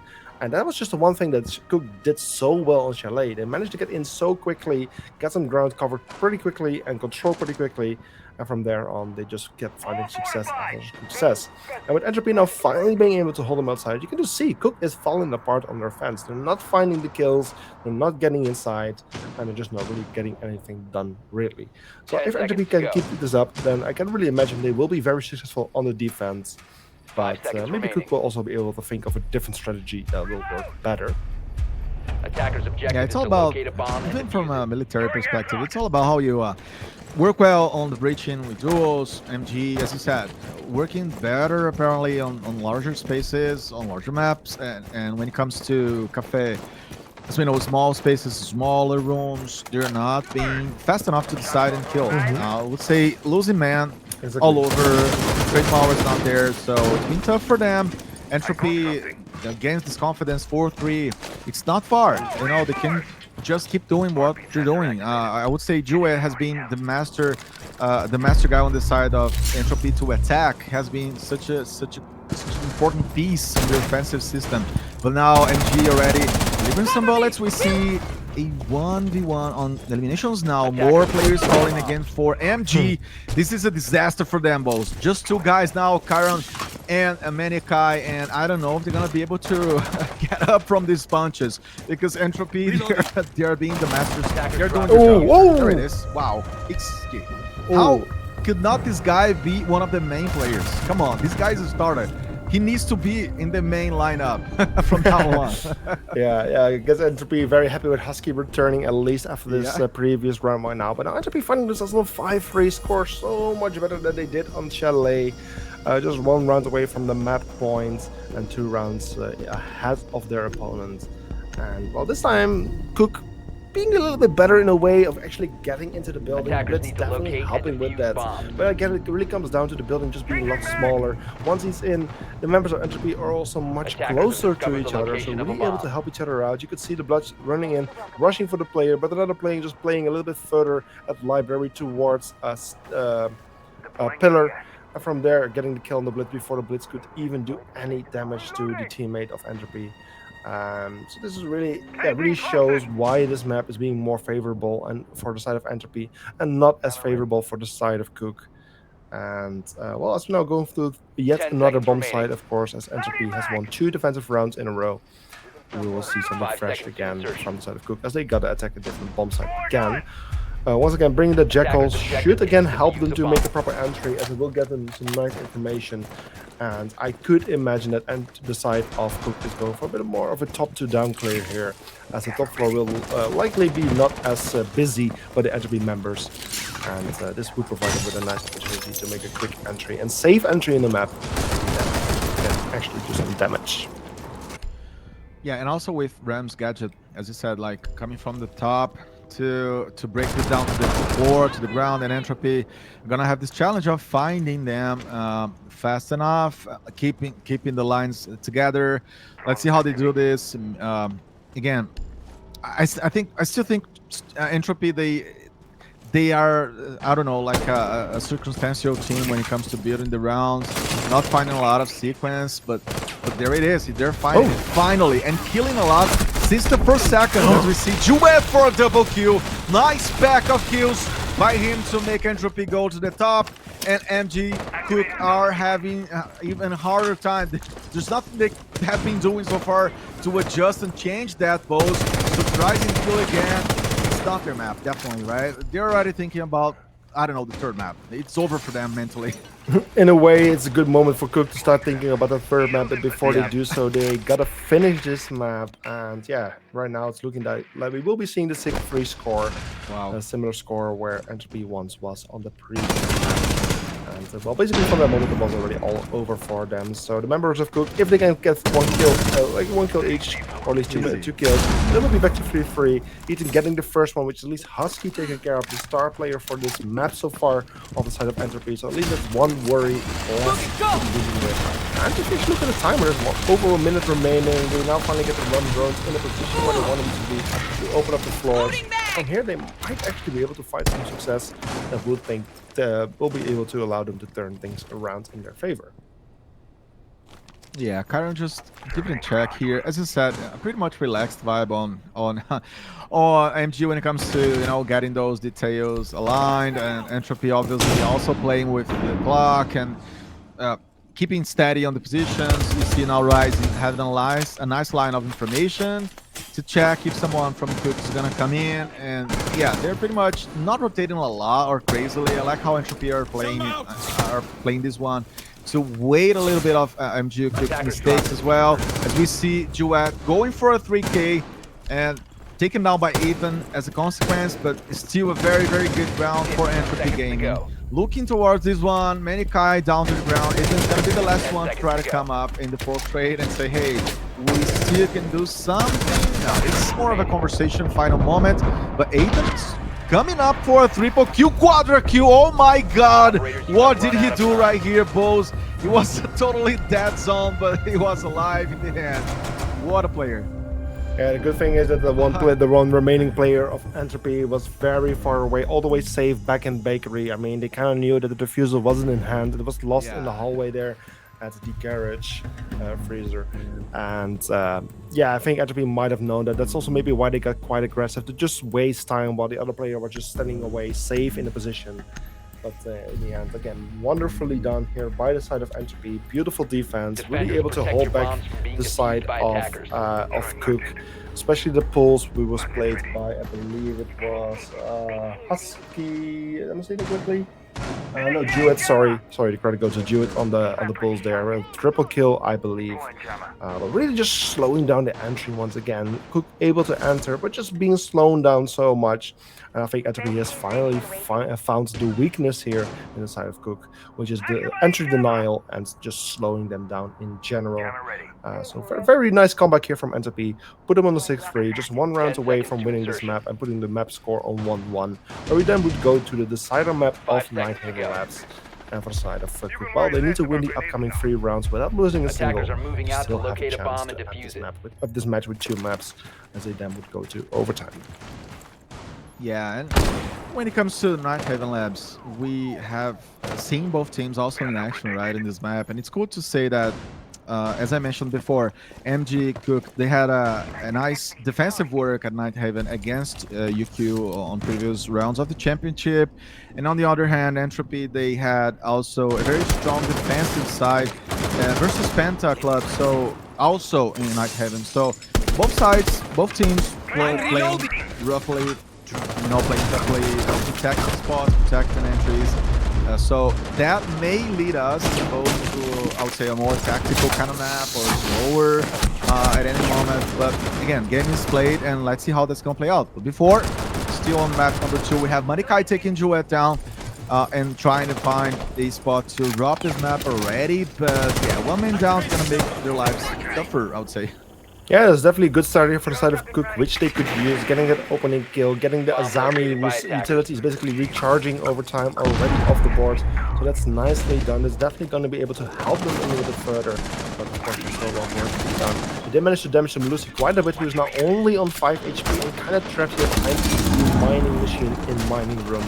But able to slip away, but meanwhile Dennis getting a kill there onto Bachi as well. But yet again another defender falling into the hands of the members of QuQ, and a Monka with a beautiful kill onto Alpha. He was already very low. Refragging Husky, we're just gonna kill onto Ethan, and this is Rise all left standing in a 1 versus 4 situation. Versus the 1 versus 3, with the Larry finishing things off by getting that final kill and extending the lifetime for the side of QuQ a little bit further, as we're now finding themselves in the 7-4 situation.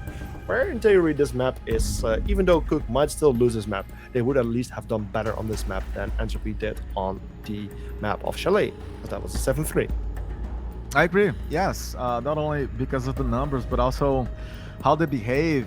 In this case, maybe Entropy relaxing too much and say, all right, it's dropped when it's actually not yet. And then that's gonna give time and chances for MG QuQ to not only adjust the gameplay level things, but also to talk more about stuff. So obviously MG QuQ, they were, seeing the game and feeling, okay, let's use better the time. Let's try to combine some things here. And that's how they got to the 4th round. That doesn't mean, obviously, that, or I don't know, the expectation will be that doesn't mean that Cafe is going to be totally reversed. It's kind of tough, as we know. 7-4, it's the expected scenario here, both. So yeah, Entropy now going for this last one, and teams talking about stuff as we have still this technical pause. But again, it's a nice game. It's a better map, I would say, yeah, than the first one. It's definitely better, as it's or at least it's already 1 round closer, 7-3 and now 7-4 in the worst case for QuQ. But it could get even closer. It's also somewhat understandable that the tactical timeout just came out from Entropy. Yes, they're still 2 points ahead, and they are on map point right here. But at the same time, they just lost a round that they really would love to win in order to close down the map. And also, you can see there was a nice momentum on the side of MG QuQ favoring them. And maybe this tactical timeout would have broken that momentum. For the side of Entropy, however, we're now going to a different bomb site, not back to the same that we just seen, just going for something different. We have seen this from the side of MG QuQ when they were defending, and this is again one of those bomb sites where we really will see some top 4 presence, as it's just so valuable for either of the 2 teams. Ju is once again going for the pulls as well, especially with all the verticality and so much focus on the top floor. He could do a lot of damage from below using his scanner. I believe he's using the shotgun as well. No, he's using the UMP and has a secondary shotgun, but he could potentially do some damage from below with his weapons as well. But the C4 will be the big star, as he can just easily throw it and will take out 1 or 2 or even more players from a safe distance. Yeah, and how even if we quickly had talking about the match series here, even if we had a quick, I don't know, 2-0, you know, or I don't know, a fast process. All in all, I keep thinking that both sides are also and already thinking about opponents that are coming up next, but we just had a pack of interesting, surprising kills here on both sides. 4v4. Interesting to see that Entropy is having a hard time to robbing this one, but it's looking like it's gonna happen right now because it takes Ethan down. And Ethan, as we know, is a very strong, very strong player on the side of MG Cook when it comes to dealing damage, my dear post. Yeah, it was actually a nice entry there from the Doka B, I believe it was, who was inside of the building, but unfortunately the Bulls just found her pretty easily and took her out. But it's just, we can still see them. The MG Cook is doing better than earlier than the first few offensive rounds that they had. They are able to end up in the building a little bit less disturbed. They did lose 2 players, but they also found 1 kill themselves. Just one more kill, they would equalize the man count. And with the time remaining, 1 minute and 35 seconds, there is still some good opportunity. However, at least it seems like they have somewhat abandoned this top floor. They are mostly droning it right now, but with the member Larry playing as the line, already getting ready to make a potential entry into Fireplace, this could end up very differently. It doesn't seem like that the members of Entropy are aware so far. Bulls mostly focusing on the top floor, completely not paying attention to this line, who's just ready to make his move. The only big obstacle right here, Booby the Castle, was actually watching that and might have just seen the line pass by, and this could become a very easy one-tap headshot. He sees him walk in. Unfortunately, he actually misses a shot, and the Lion finds the kill instead of Larry successfully getting a kill and successfully equalizing the man count. Meanwhile, we can see the Ace is contesting top floor, right to the kill that also Larry able to choose the Lion, the Ace rushing in. Unfortunately, the members of Entropy finding all the kills here and closing the round in their favor. So therefore, closing this map with a 7-4 score. That was tough for Betty because he began trading out and then came out of the cover, you know, showing out his body. So coming out of a very interesting cover situation to exposing his hitbox in a way that he was totally taken down in the trading after. So yeah, anyways, Entropy is ahead when it comes to taking the map, so we have an equality here. Both interesting to see that the game, as we expected, is gonna go for a 3rd chapter. So I think it's helpful for both sides, as I was gonna say before, because they are already thinking about their opponents on the next rounds, and we're talking about, you know, tough opponents, teams that have won their 2 games, as we know, like MG Minions and also Crown Zero. So yeah, this is a very interesting and high level kind of practice for them, and it's necessary obviously to move ahead in the camp. Yeah, so this means that now the second map has gone to Entropy, meaning the map score right now is 1-1, and this means we'll be going to at least one more map, which is going to be Nighthaven Labs. And as explained before, these 2 teams have played before on this map in the qualifiers of ESA Cup, where, what did I say again? It was an Entropy win as far as I remember. Let me just double check it. I believe it was an Entropy win. I got the stats right here. Let's see. Yeah, it was indeed a Entropy win with a 7-3 score for Entropy. So these 2 teams have played before, just like they did on Chalet. On Chalet, also was QuQ winning it before, so they managed to win it again and defend their title on the map. But now it's up to Entropy to defend their title, as they have proven to be more successful on Nighthaven before. Now it's just a big question. Will they be able to defend it further, or will QuQ fight back and show that they also can play on Nighthaven? We'll find out after a break, which is going to last for about 5 minutes, and we'll be back with the final map for this matchup of Entropy versus QuQ. See you in a moment.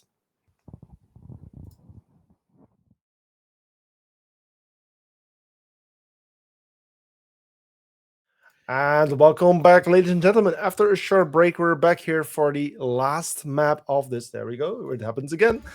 For the last map of this evening, which is going to be Nighthaven Labs, the decider for this beautiful matchup between Entropy and MG QuQ. First, we went to Cafe Dostoevsky, where we saw a 3-7 win for the side of QuQ. Then we went Chalet, sorry. Then we went to Cafe Dostoevsky, where we saw a 7-4 win for the side of Entropy. And now it's all coming down to this final map. Lanax, walk us through the operator bands. Definitely. Let's go to Nighthaven Labs, as you said. the third map for this game. As we are saying already, the bans on Montaigne and Dokaebi.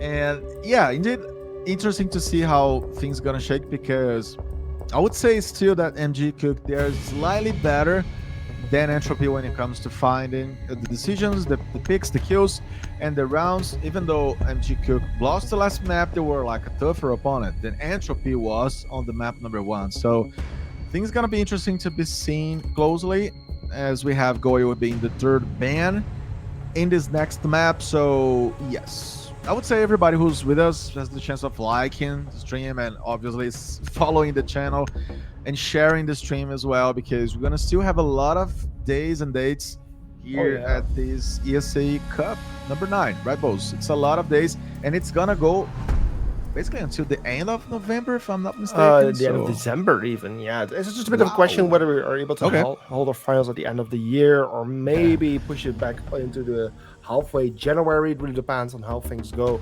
Also with updates getting released and stuff, because those sometimes can be troublesome. But yeah, it's going to be a long season, and we still have the majority ahead of us, of course. And well, yeah, it's now all coming down for this match here, of course, tonight. Haven Labs selects the decider map of this evening, where these two teams are going to compete against each other. We already spoke of it before. These two teams have played this map recently, which was in the ESA Cup qualifiers, where it was actually the side of Entropy being victorious with, I believe, a 7-4, 7-3 score. I don't recall exactly what I said earlier, but it was either of those two. And well, therefore, Entropy has shown that they are very capable of winning this map. But at the side of QuQ, of course, they know it as well. They're familiar with the map. Those qualifiers were BO1 matches, so they left it in the pool back then for a purpose, and so they did today. So they are definitely somewhat comfortable with it. And perhaps today they're going to do better. Yeah, again, not only because of how both teams behaved so far in the series, but also because of the side that we have on these starting moments. I would say MG QuQ is at its better spot, but Entropy proved us, differently on the beginning of the second map, as they started in a very, very interesting pace and very, very decisive and strong, and they were very, very much, I would say, bold and consistent on attacking and deciding. So here, things are open. Let's see how MG QuQ is going to start this time. They did very well in the first map. Now, let's see how they're going to play this one, because Entropy comes up with confidence from the last map to now.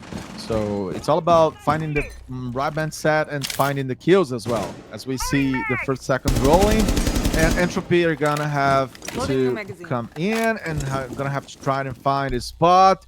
We have the pick from Larry here using the mirror, so he's looking comfy here to get information without suffering the damage.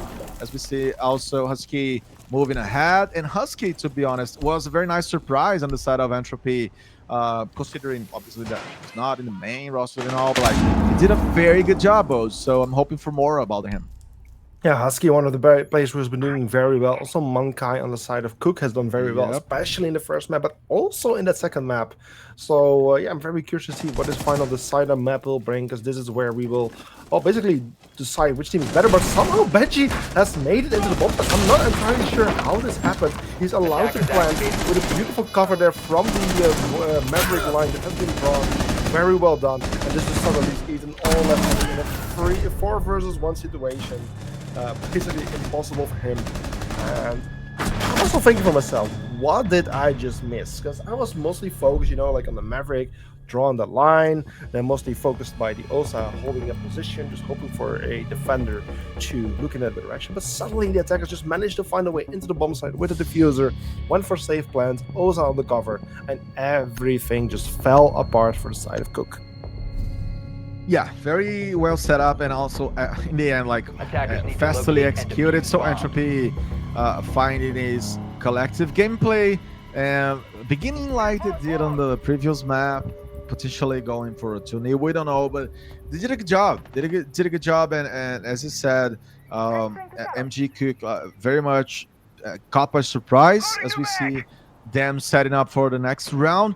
So yeah, I mean, MGQ, they needed to prove already a lot, and now they need to prove it even more because they're not showing those individual cards like we've seen 10 before. seconds to insertion. The best players have to step up. We have seen a lot, obviously, from 5 seconds left Manikai, before but in insertion. the last round, Ethan fell down, couldn't do much. Their knees Attackers' is objective still is to 0. locate a Let's bomb see and how defuse MG are it. gonna adjust.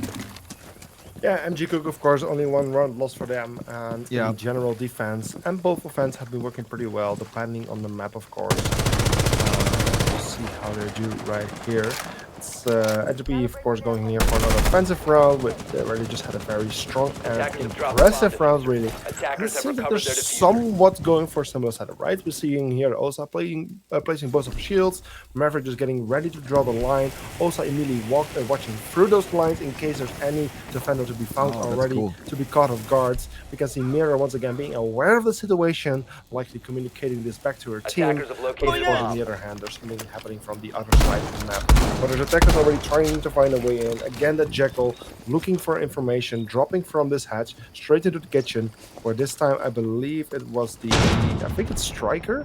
Sorry, not Striker. It is Sentry who is playing there together, accompanied by the Vigil, to just hold back the attackers a little bit longer this time. I mean, the attackers did get in from there quite quickly. And just look at all the manpower, so much defensive manpower, trying to hold them back as long as they can.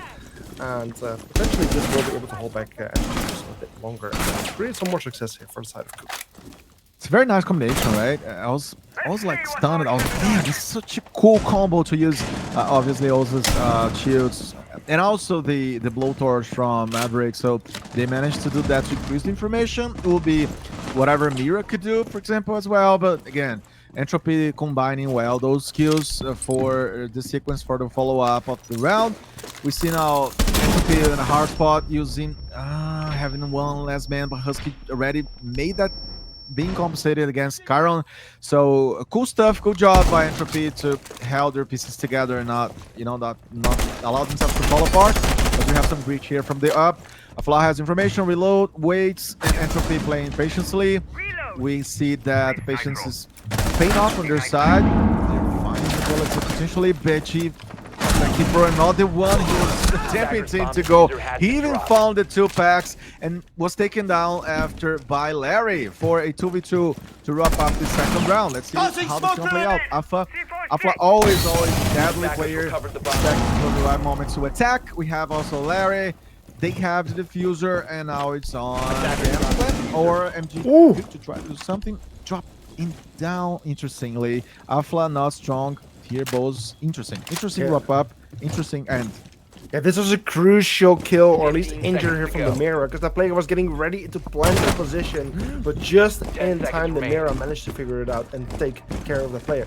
If the player would have made it to the position, then he could have gone for safe land with the Osa covering, but unfortunately got injured, meaning the Osa immediately had to get off that spot because she couldn't do anything from there. She couldn't make her way in.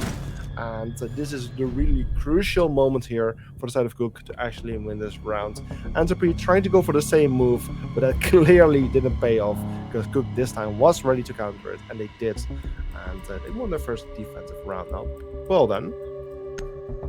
Yeah, I would say, from my perspective, from what I see here, guys, MG, QuQ, using or utilizing a very, I don't know, like pretty much static kind of defensive system, right? Where they stay for too long at some spots. Whenever you use like some kind of shield, you're gonna get,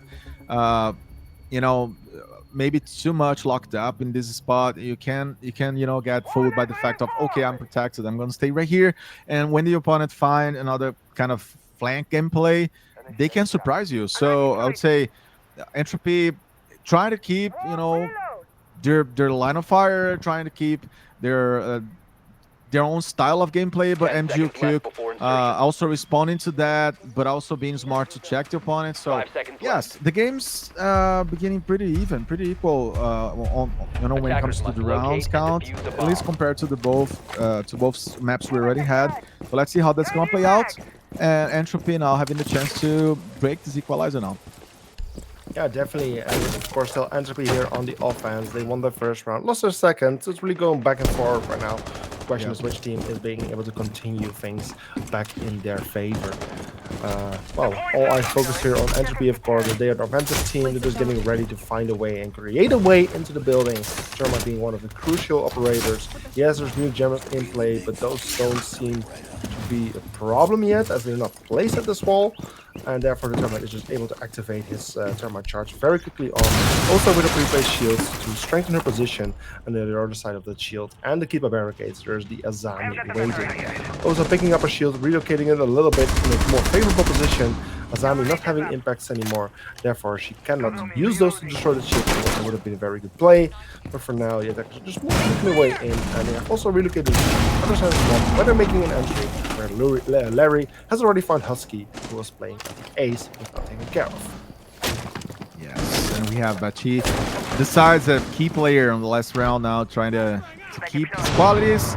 We were talking about the barriers, we were talking about Azami as well. Let's see how QuQ is gonna be able to use those protection gadgets and resources, as we have a little bit of outplay again, trying to take that information, and both sides playing closely and moving together. You see, this is pretty much what is happening, but Manikai gets the double kill, and Kyra steps it up for one more as Rise responds against Dernis. Wow.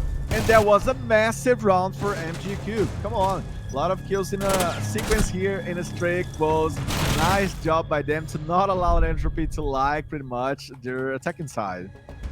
Yeah, indeed. This is Cook suddenly fighting back things in their favor, showing that they can defend very well on a map like Nighthaven Labs.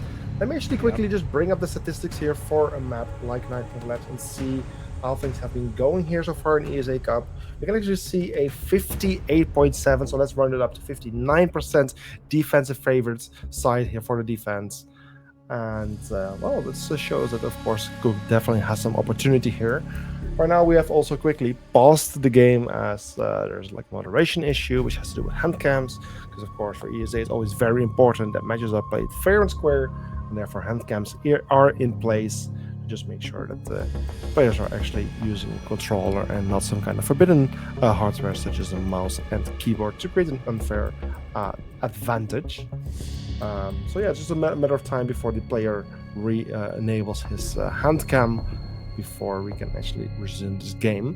But Lennox, the first 3 rounds we have seen it so far. I'm also quickly bringing up the scoreboards.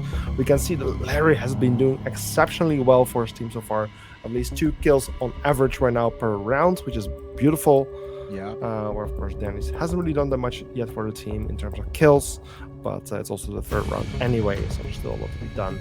But yeah, what can we say about the match so far? Yeah, I like how Larry is behaving, especially seizing the moment and saying, "Hey, my team needs me. I'm gonna step up." 6-1 is not. It's not usual. It's not like a pretty common KT. Nice job by Larry again, helping the team step up. And I like these rotations, right? QuQ is showing they have a very, very surprising kind of squad with some players stepping up. Not always the same guy. On the first map, for example, the first maps we had more of a Dernis, Ethan, and on the second map we had a Manikai showing up a lot. But now, as you said, Larry doing a very good job. And when it comes to the map, I would agree. I was also checking the stats here, Bose, and Nighthaven Labs. They are one of the most picked maps, one of the least banned. So the teams seem to like a lot this map. And as you posed, a very defensive-driven or based map. When it comes to finding those defensive efforts and finding chances of blocking entries and countering your opponents. It's not a very much attacking map, or at least the teams attacking did not win it much. So that could give a spot, that could give a chance to QuQ in this game. Let's see how they're gonna be building those streak of rounds, as I said before, because they know how to do that. Entropy did not show that much, but they could also open the game again because it's still very even. We cannot, predict the winner so far.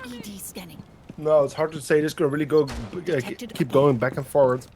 Yeah, things have kind of done. So Entropy winning the first round, and then 2 rounds for the QuQ players. But there's also a very good chance that Entropy wins another round again, and then we are going back to a 2-2 score. But that's what I love about Night Haven. That's what I love about the side of maps. That basically everything that happened in the first two maps can somewhat be forgotten about, or at least not completely forgotten about, but it doesn't really matter as much anymore. Because basically from this point on, you're just playing a best of one situation again, where it all comes down to one map rather than 2 or 3. Well, what things really come down to is getting opening kills, and with Husky getting an opening kill onto Kyron, it's it's one of the first players, the Oza. Sorry, the Oza. I mean, of course. Wow, why can I not come up with the name of the operator? The Solace, thank you. That's the one I'm looking for. Solace, the operator, already getting taken care of, but then also response from Larry here onto Husky, who just got the kill, and Ethan with a kill onto Jewett, and Betchy Gale getting onto Mankai. A lot of things are happening in this first minute or so, and we're now finding ourselves in a 3 versus 3 with 2 members of Entropy, very low on HP. Oh yeah, and yes, Entropy having Rise very low, as you said, but he still managed to find Ethan. So there was a nice pick, and I see the comments, friends saying, Entropy era is over. Guys, you can always bring your opinions to the chat, so thanks for being there. Is it over? Let's talk about that. So far, it's been a rough game for them. They still got a chance, got a spot.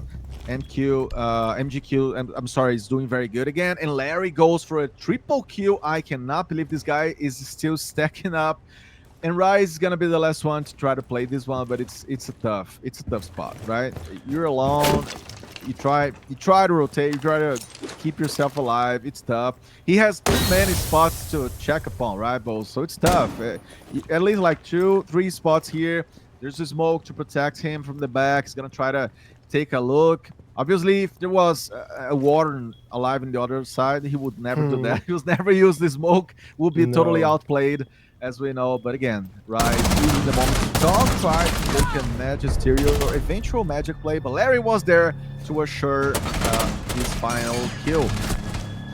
Yeah, this puts the side of QuQ again on an even more favorable position, a 1-3 score right now, being 2 points ahead of their opponent. Where I was kind of predicting this map to go back and forward a lot, it actually seems to be going very much in the favor of the defense, which is also understandable. Yes. But with a 1-3 score, things are still fine for either of the two teams. Like Entropy can still turn this into a 3-3, even if this gets a 2-4. QuQ, it's still fine as well because it's so defensive favorite, and Entropy will have the chance to go for the defense. So for now, there's not too much to say, but of course, QuQ is on a nice track here. Winning 3 rounds in a row, of course. And with QuQ winning 3 rounds in a row, of course, they must go back to a different bomb site again. For this, they're going back to the very basement bomb site. They've played it twice now. They won it once, lost it once. It basically every time came down to Entropy using a very similar strategy, with the Maverick line being drawn, the Osa shield plays behind it, and Entropy just attempting to go for a plant where then it would almost get impossible for them to go for the defuse. From the operator lineup, we're seeing something very different, right? We are seeing completely different operators, which might actually suggest that Entropy, or actually pretty much suggests that Entropy is going for a different setup here, or at least a different attacking strategy. Yes, let's see how that's gonna play, because we have Water now. Just because I mentioned him on the last round, apparently the guys from QuQ were like, all right, let's show Linux how we do this. But Avon takes Betchy down. So let's see. I'm not even sure where it happened. Yeah, I'm not even sure where that happened, but that's the EMPs of the Fetcher of Fortune already lost. Also the only EMPs brought by the side of Entropy Gaming, so those Bennett batteries will get a lot harder to deal with. But meanwhile, we're also seeing Darren getting injured down on the floor, but at the same time the Warden has stepped in, is right in the position to actually go for a revive. He's ready to throw the C4. If he does, he might find the kill, which he doesn't. He does do some damage, but not too much. And meanwhile, the Doc has stepped in to revive the Warden, who immediately got kills right away. But at the same time, they also managed to get a kill onto the IQ, which now leaves us with a 3 versus 4 in the favor of QuQ. And that's how successful your team can be if you bring up a Doc, right? You can see QuQ now playing kind of a late gameplay round style, because they have the resistance, they have the resilience on the hands of the Doc. He just helped Ethan, for example. So you gotta use your cards, man. You gotta use the resources you have. That's what they're doing. They're burning time. You know, they're not allowing Entropy to be so aggressive and to really get in there, saving their mans. MG, so keeping up players, and I like that. They have located the bombs, but Larry is he's a monster. This guy is a machine on the hands of MG. So he's doing a lot of this work when it comes to getting closer to opponents and dealing the damage. I like, again, how he's playing and how he's doing that for this 3-1, sorry, making Entropy's life tougher and tougher. Yeah, things are very tough here for the side of Entropy, finding themselves in a 2 versus 4. 45 seconds remaining. They might be able to get a 1 kill each, which would make things easier. But Skyrim gets a kill on the offlats, all coming down to Husky. One of the better players so far, opposite of Entropy. Finds 1 kill into Ethan, but then the C4 comes out from Larry, finds the spots, hits the target, and takes out the edge. He was trapped behind this big box. And well, therefore, another round here going to the defense, putting them on a 1-4 score. A very good score, or at least a good score here for the side of QuQ. And even if this now becomes a 2-4, they are still finding themselves in a very fine spot. This might still become a 1-5, as they are on a 4-round defensive win streak, so they almost seem unstoppable at the moment. But it's really coming down to Entropy. Attackers need to locate and defuse everything in their power to make sure they get at least one more offensive round on the board, so they get a nice and fair chance once they go to the defense. Definitely, and they are comfortable, right, with their choices, repeating some agents again, some operators. We're gonna see that kind of patience over the round again. Doc, you have Mira. You can just, you know, set yourself up and lay back and wait for the opponent. You got the elements to do that. And on the other hand, Entropy lacking that kind of I don't know, being tough, you know, being aggressive and killing more, and they're not. They haven't been able to do that. Not only one single player on their side is positive when it comes to KD. So these guys are not being so I would say so impactful, you know, when it comes to converting and being on the offensive side. So that's how MG QuQ are growing up to the occasion. You're doing your game, as you said. It's a lot of rounds in a row, so they're already building up this victory on the first half of the map. Yeah, and for now it seems like that the side of Entropy might be going for a bit more of an aggressive setup here. We are seeing the bits being brought out will, of course, be very destructive if played correctly. And well, the members of Entropy are getting some information. He's trying to deal with that bandits, or the new jammer was placed there, who was preventing Entropy from gathering the information that the Blitz needs to work its way into the building.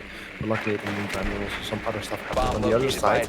Blitz, meanwhile, trying to make his way in, but his deployable shield is played technically, so he needs to vault over. He cannot walk in, he needs to vault, and his corner shield operator gets extremely vulnerable in a vault situation. Meanwhile, 2 players have fallen on each side. We have lost the Warden, and we have lost the Termites, 2 very valuable operators on each side of the game. And well, with still 1 minute and 50 seconds remaining, we will just have to see how things go from here on. Yeah, and Blitz by himself, of course, having some damage on the feet.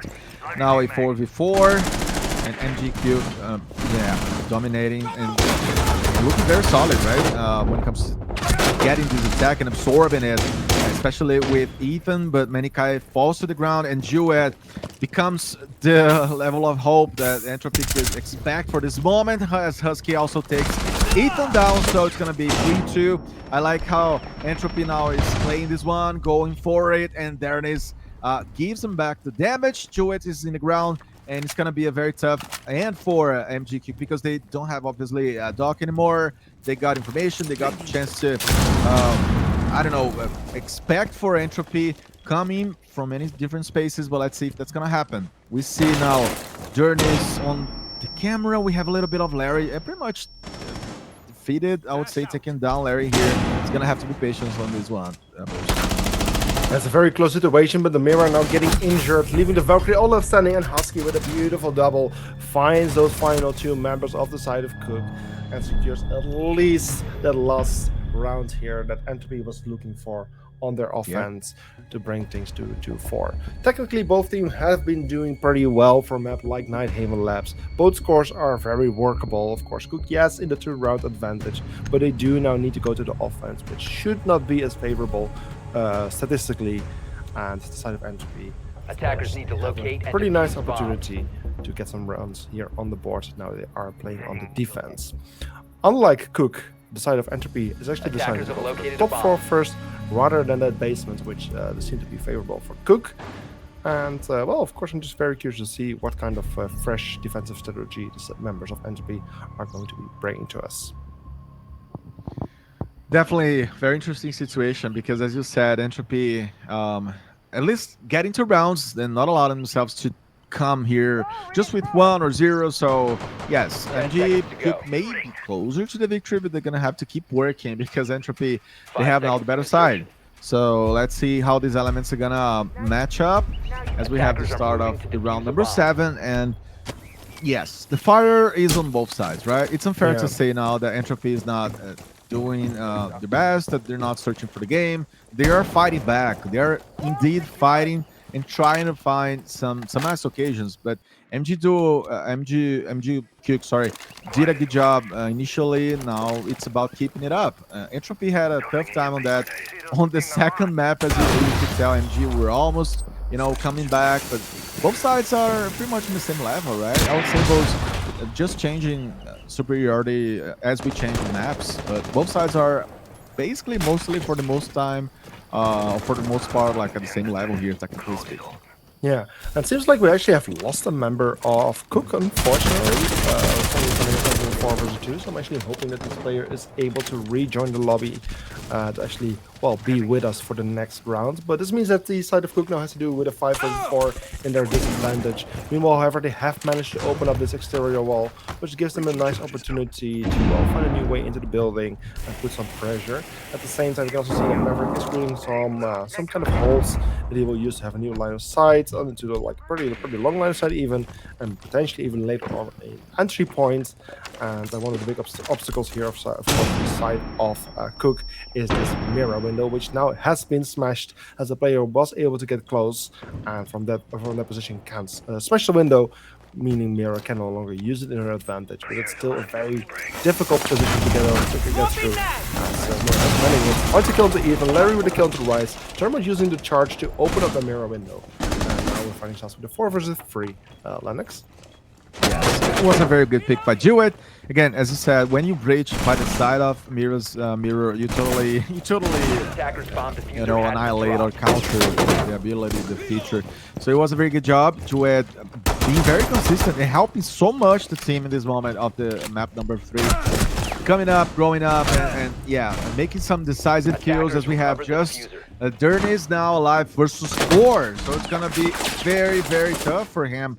A clutch situation that MG did not expect to see now as Entropy begins to grow up to the game, find some, again, some momentum, some nice opportunities to rob this one. So Dernis is gonna have to be patient, using now the shield, good pick, but there it is.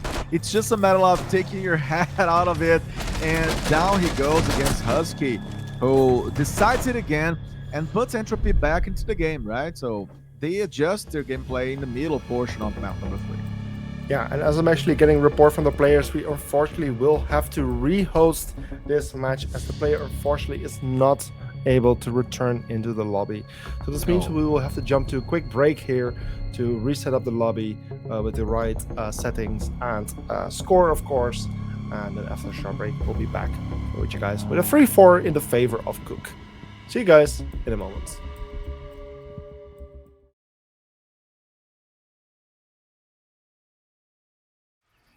And ladies and gentlemen, we are back. As you can see, unfortunately, the one player of the side of QuQ has not been able to rejoin the lobby back. The rehost actually didn't happen. He is just without internet, so we didn't actually went for the rehost. We just waited for him to actually be able to reconnect, which he hasn't been able to.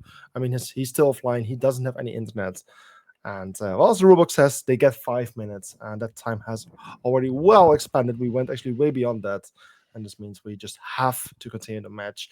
Hopefully, this round will give him the extended time to still figure out his internet, so he is able to rejoin the next round or so. But for now, yeah, this just means that we will have to continue with a 5 versus 4, unfortunately. Yeah, that's too sad, right? Because MG QuQ, they were doing so good. And now without a player, that's totally gonna change the landscape here. They were dominating, they were doing a good job. Again, 4v2, right? On the first half so far, Bose.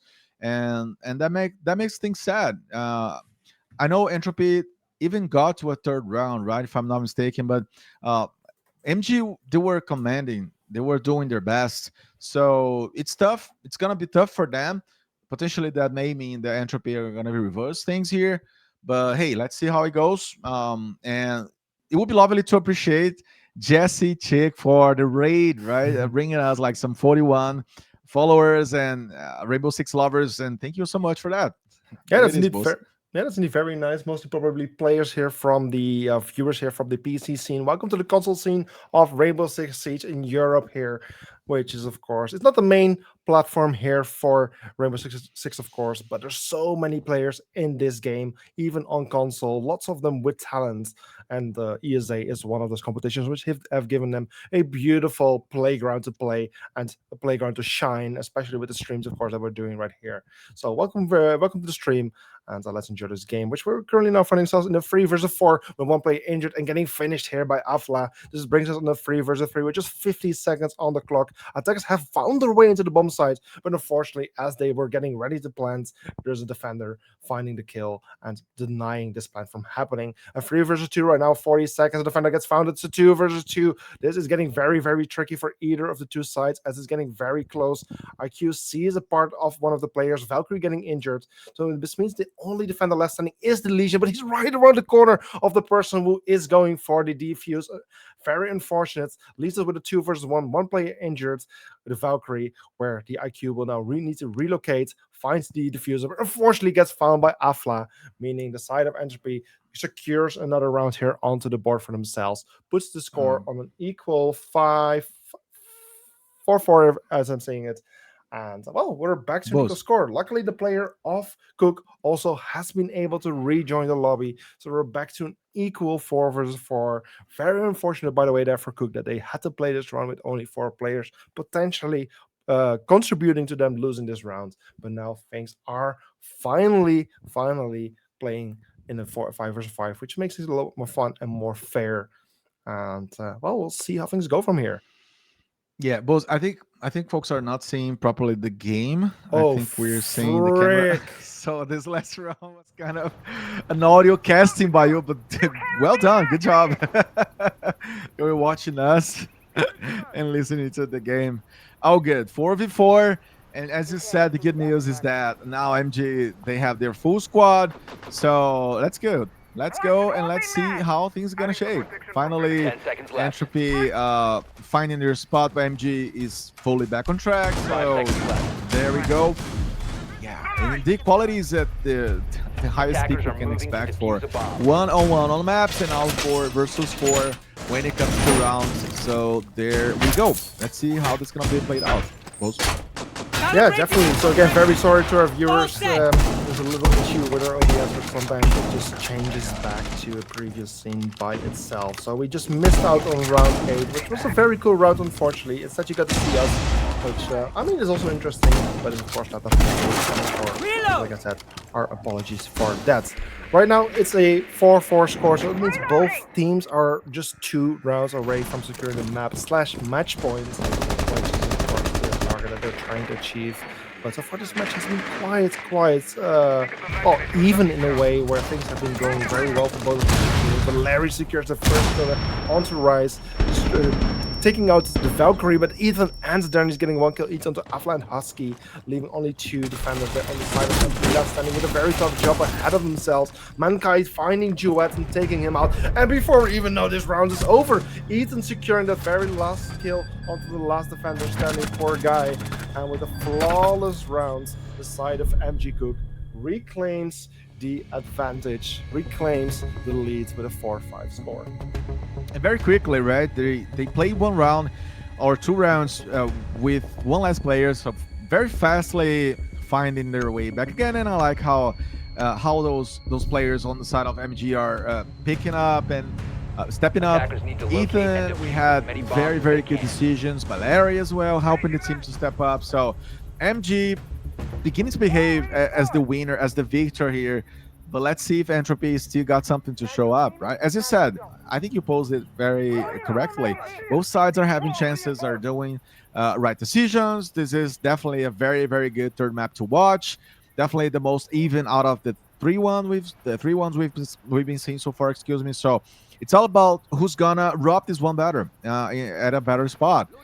Because now MG comes to the 10 offensive seconds to side. insertion. Both teams liking to play more in the defensive one. 5 seconds left before You know, insertion. especially on map number 2. But now, again, like it's gonna be one of those matches that are gonna be decided based on mistakes. You know, whomever makes more mistakes are gonna be more prone to offer the map to the opponent. So I'm eager. I'm curious to see how that's gonna happen, and especially how the combination here of an Ash and also Blitz, right, to break in.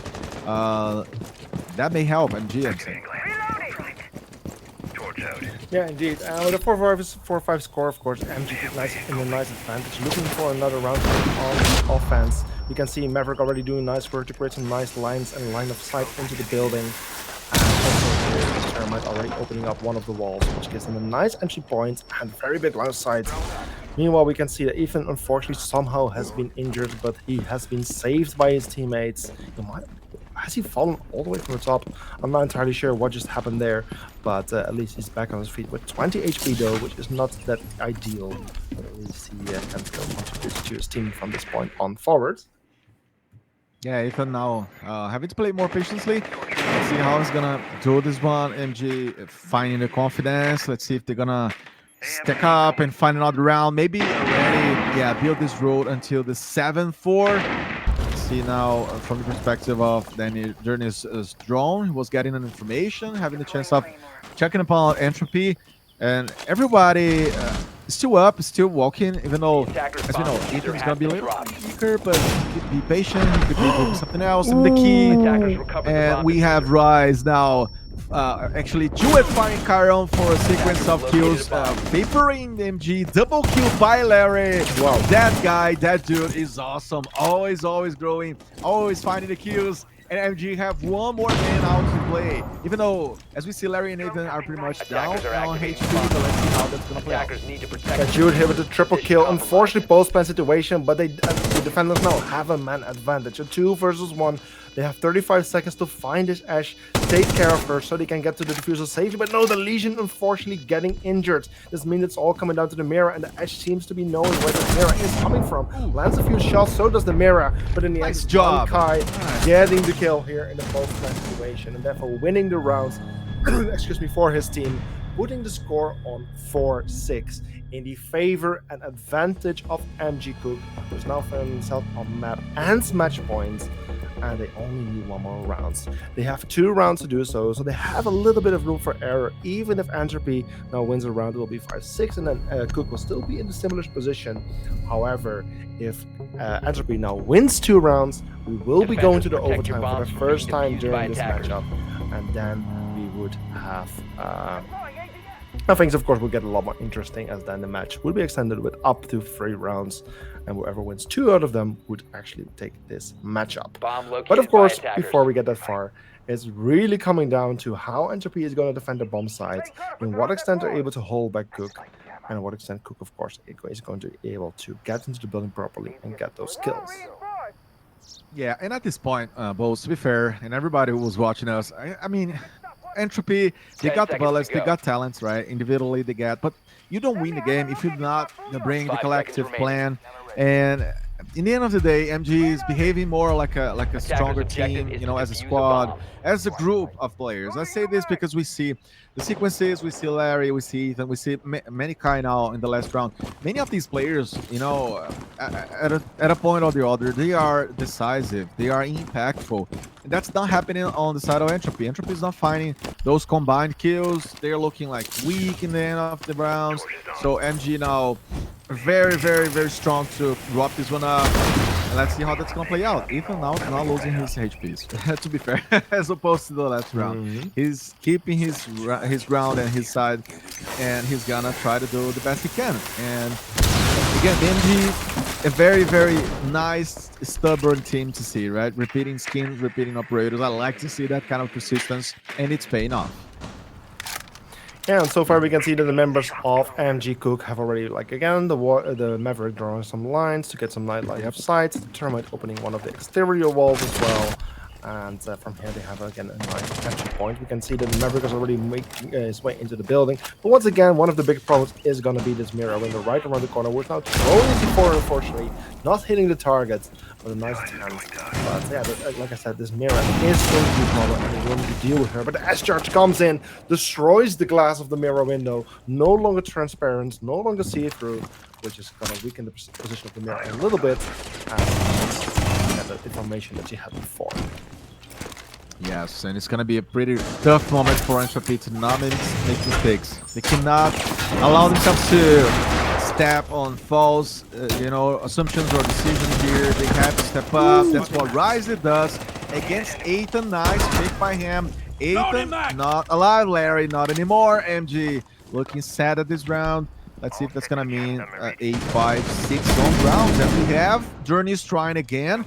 Was attempting to find that line of fire, not able to kill though someone, and MG not picking up those chances, not growing inside of the round. As Entropy is gonna look more solid, we have more men, but now Journey's responds with a double kill, trying to reopen the conversation.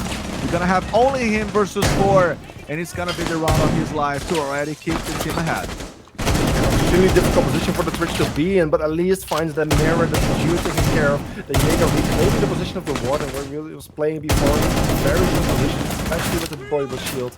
And with 21 seconds, the Twitch is still up to 3 players. Doesn't have the fuse in the hand situation, really needs to go for those kills, which seems like an impossible job, but don't count her out yet. She is quick, she is strong. And one of the players being very close to her, she might be able to get a few kills here, but no, it's Husky shutting her down with a nice headshot. Securing around here indeed for the side of Entropy, as you were predicting, and this puts us on a 5-6 score.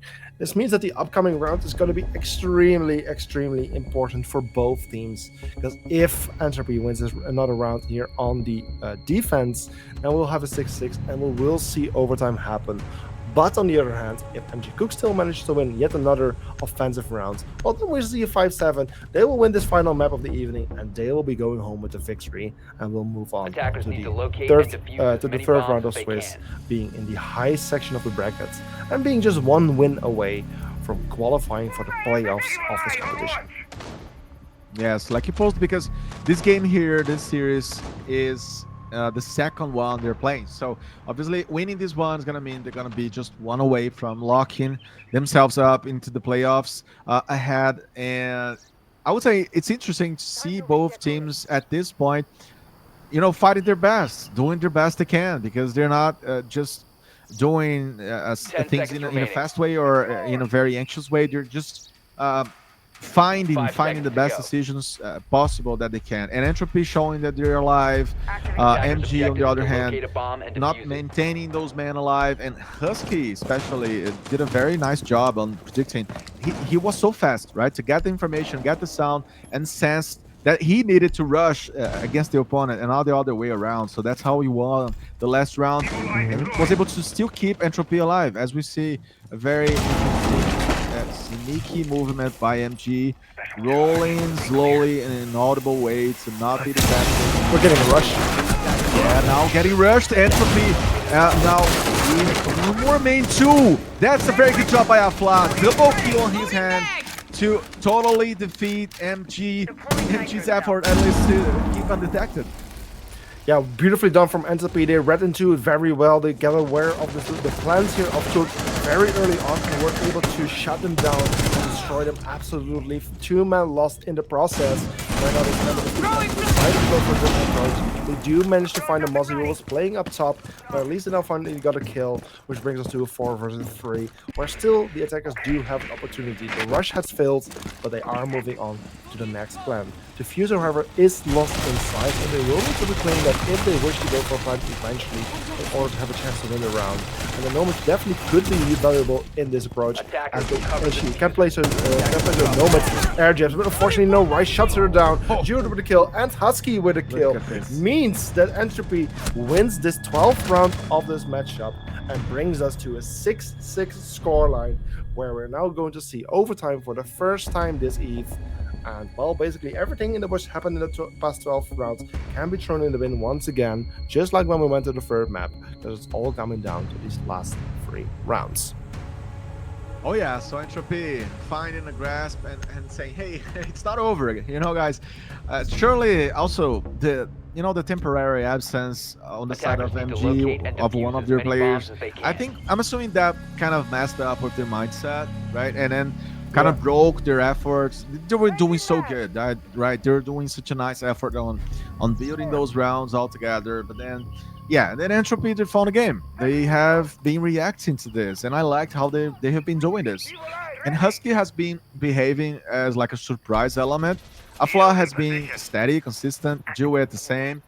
But I like how Husky has been joining the effort, So Entropy is slowly behaving like MG behaved in many occasions during the series, picking up those kills and not losing chances of pointing it out. So yeah, nice job by them. The quality is on the table now, and it's totally open. I mean, MG can also find the pack of rounds, but Entropy is looking like a winner here slowly, It's tough to say, but any mistakes are going to be severely punished by the opponent side. Yeah, and one of the more important things also to point out is that this map has been defensive favored in ESA, but also for the specific matchup. And Entropy is going for the defense here in the overtime, so that's definitely going to favor them. They are getting in total maximum 2 defensive rounds, where QuQ is only getting 1. They only play at the offense twice, however, and well, like I said, this has not been the most favorable side. So QuQ definitely needs to step up here, make sure that they will be able to win at least 1 offensive round if they will be able to win this match. If they don't, be able to win. And well, let's fly. The way it starts. Yeah, Afla. Take him down too, Husky. Again, being the guy who's alongside. Husky never hiding from the combat. I like his posture, his actions. And just like that, MG is bagging. He's begging for mercy. Just 2 players alive versus 4. Larry, again, stepping up. It's a very good collective effort. Entropy finding the game.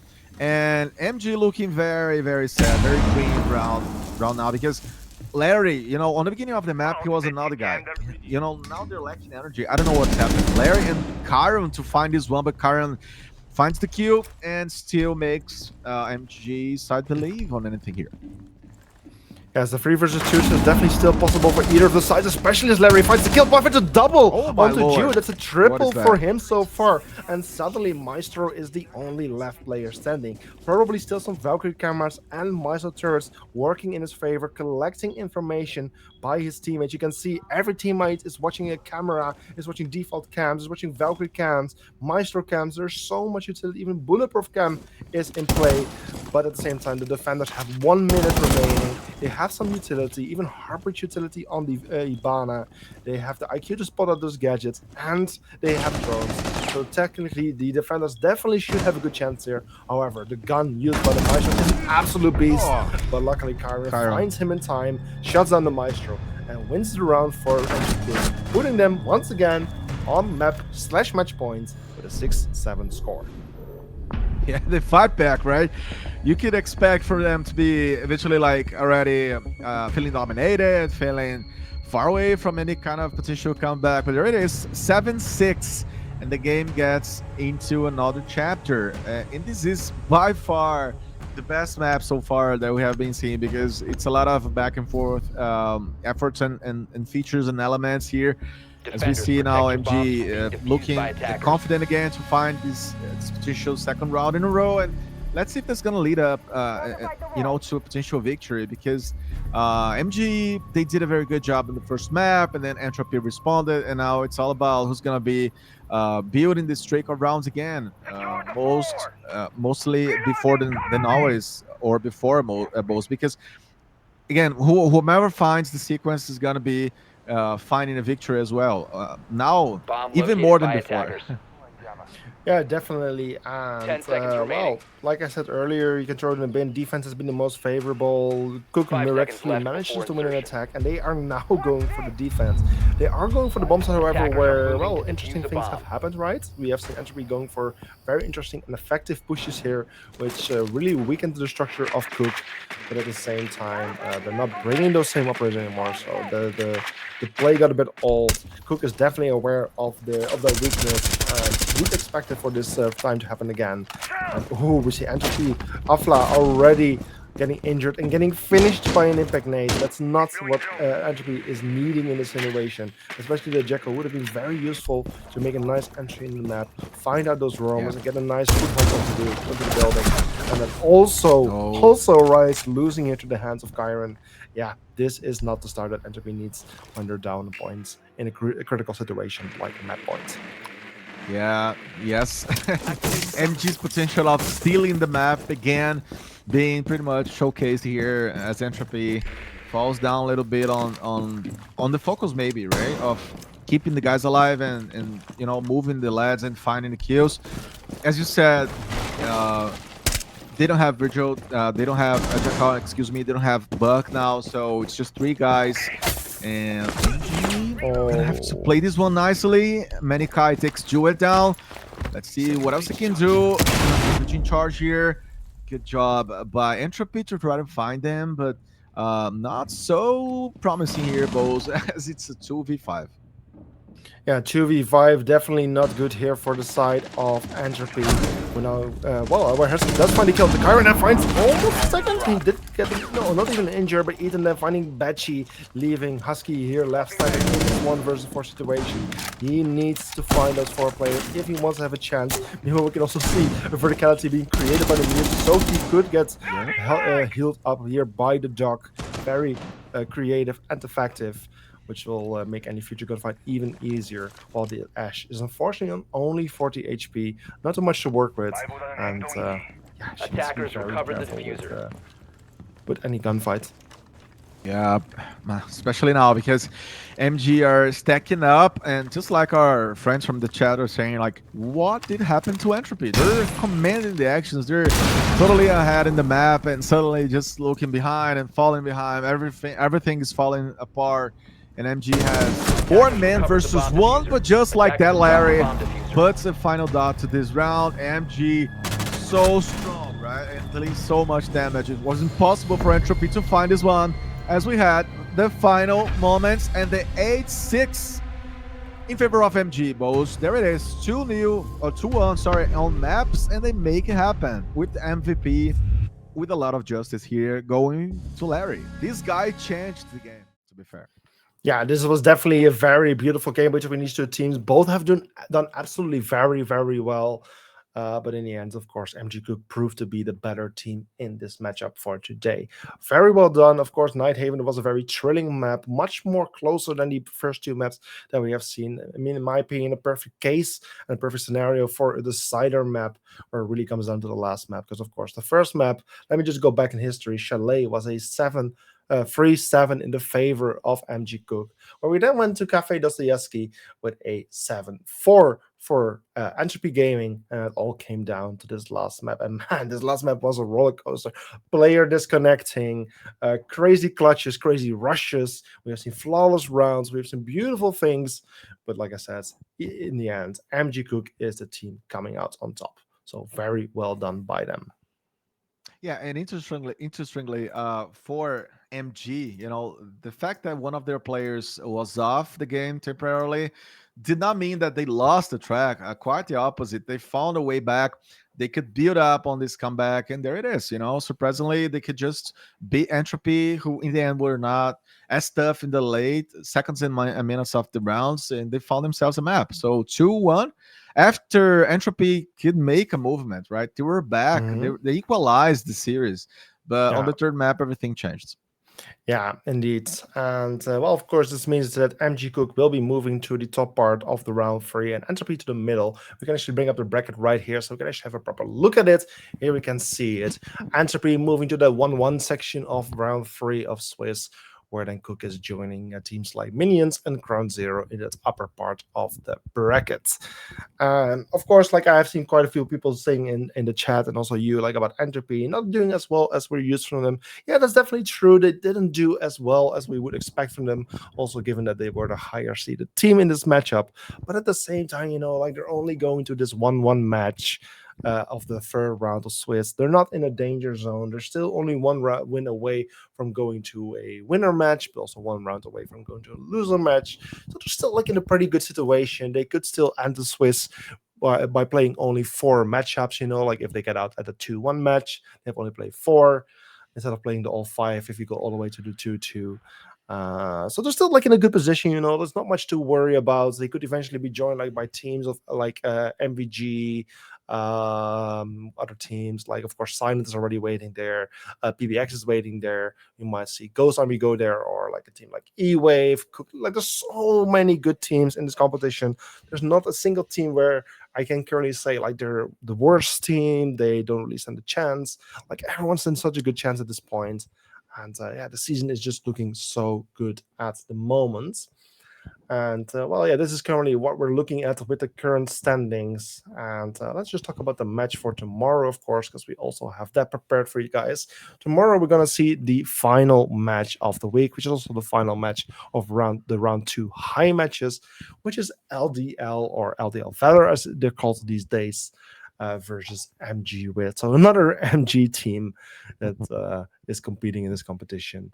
But of course, again, the winner of this match would then join teams like Minions, Ground Zero, and QuQ, where the loser would join teams like Entropy, Silent, and PBX, where then next week we'll be going to the lower part of the round 2 matches before we head into round 3. Yeah, and it's interesting to see that about this matchup real quick, Bozy. We know that Linards versus MG is going to be even a tougher game than this one we've seen today, because they're both ranked 4 and 5 on the table. So they're going to be, I would say, at a pretty much like closer spot here, one against the other, to see who's going to step up and go ahead. And on the case of Entropy, just to point it out, I think now they're going to have a chance to rebuild the confidence, especially, right? They're going to be facing a lower team coming from the up. So they're going to be having the chance of rebuilding the psychology side of things.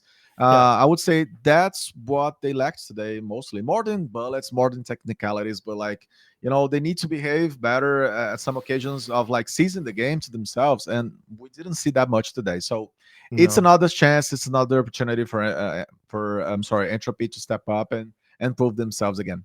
Yeah, I'm very curious to see how both of these two teams will be doing in the third round. I believe the third round, we're talking about 2 weeks from now, by the way, because next week is first the lower part of round 2. So they do have a bit of a break to prepare for the next match. And also for us, of course, to prepare for the match of tomorrow, which is going to be streamed here again, of course. I think this is it for us tonight. Of course, Lennox, thank you for casting tonight. It was an absolute pleasure to see you again here on ESA Cup. And also, for my part, sorry for the inconvenience that we had earlier with the transitioning back to the cameras instead of the gameplay. But I also must admit, of course, I'm just running a bit of a double job here today. I'm not just casting, I'm also doing the production. So the one was responsible for this whole broadcast and deciding which scenes being shown. But not just that, I was also observing today. So I was basically a bit of a jack of all trades today. But I hope everyone still managed to enjoy this match to the max. And yeah, like I said, apologies for the inconvenience. But for now, I want to thank everyone for watching, all things for competing, and everyone for just being here around all this match. Everyone who's been working behind the scenes, also Daniel, for those statistics and stuff. But for now, everyone, have a very good night. I hope to see you tomorrow when we'll be back with the final match of round 2 high. See you guys.